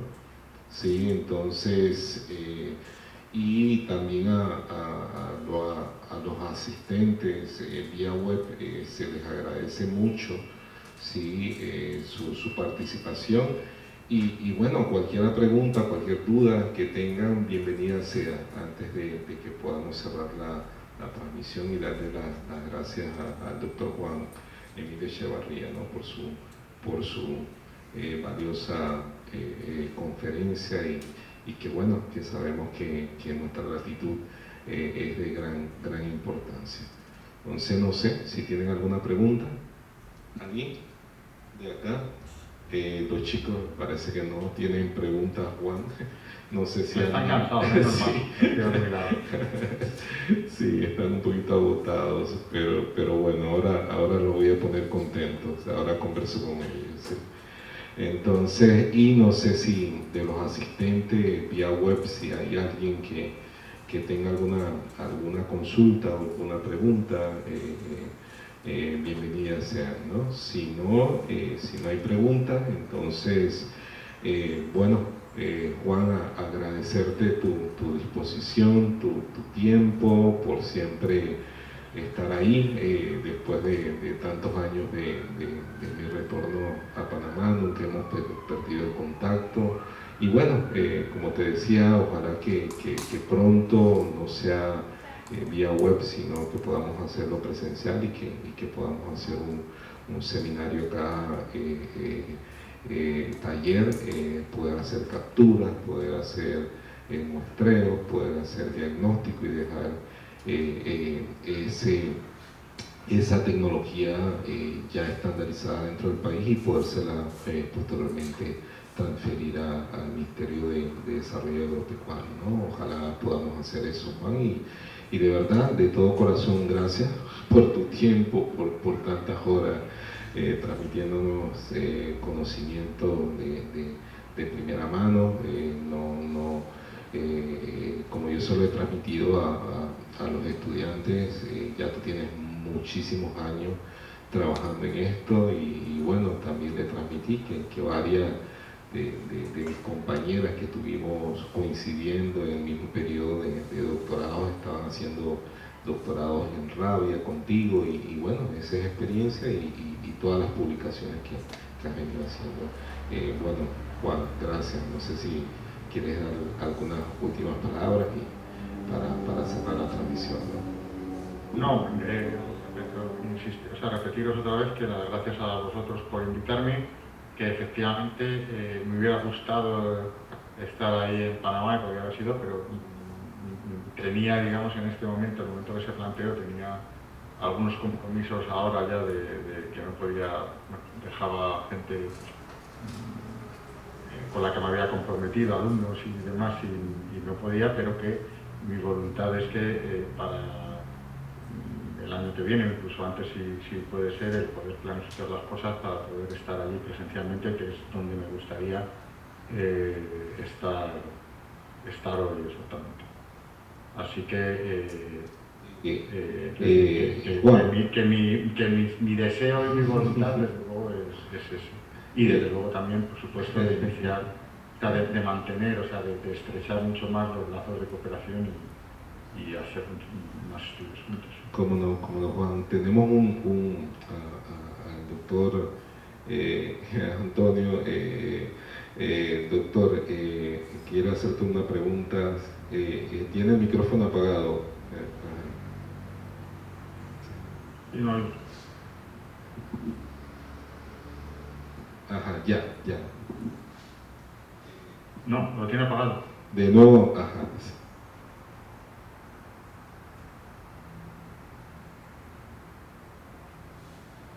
No se escucha, Tony, no se escucha. No. Ahora sí. Perfecto. Le habla el doctor Tony Suárez, ¿cómo está? Yo trabajé en el Instituto Gorgas hasta hace poquito, hasta hace como 11 años.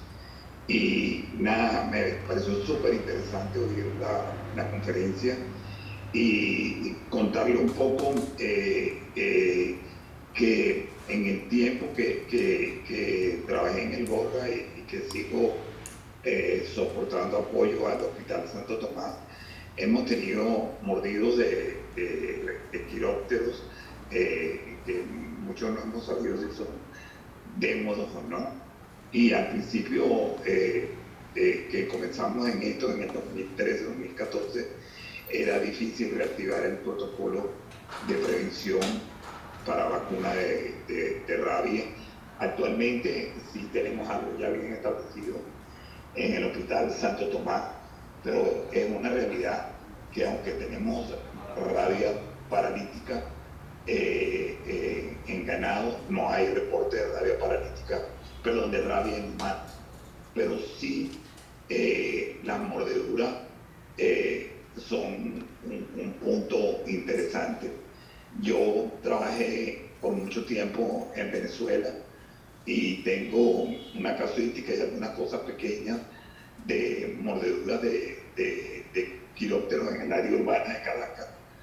Y igualito el mismo problema, teníamos rabia básicamente canina en Maracaibo, pero los vampiros en América están produciendo mordeduras y hemos tenido también reportes de hematófagos que también pueden estar relacionados en la transmisión. Ese era el comentario. Me encantó oír la conferencia. Yo tuve la suerte de entre el 2006 y el 2010 trabajé con la doctora Pilar Penicio. Es ahora nuestra directora general de Salud Pública en el Ministerio de Salud. Por favor, le mando un abrazo de parte de Tony. Pilar, yo la ayudé con el diplomado de enfermedades tropicales pediátricas. Y bueno, por razones gubernamentales, tuve que correr de Venezuela y ahora tengo la suerte de estar ayudando en la maestría de tropical de la Facultad de Biología a la Escuela de Biología de la Universidad de Panamá, a la cual le agradezco muchísimo la oportunidad. Gracias, doctor Suárez. Juan, el doctor Tony también nos apoyó con el curso de parasitología ambiental dentro del programa de maestría de nosotros. Paralelamente, el departamento tiene otro programa de maestría que se llama Ciencias Parasitarias, que lo lleva otra colega que es parasitóloga del departamento, o sea que tenemos dos programas dentro del departamento en el área, uno en parasitología y otro en microbiología ambiental, todos hacia el ambiente, bueno, no hacia la clínica, pero como dice el doctor Tony y todo lo que tú nos has transmitido, que esa parte juega un papel importante por la zoonosis y toda esa búsqueda de lo que nos ha presentado ahora. Y gracias.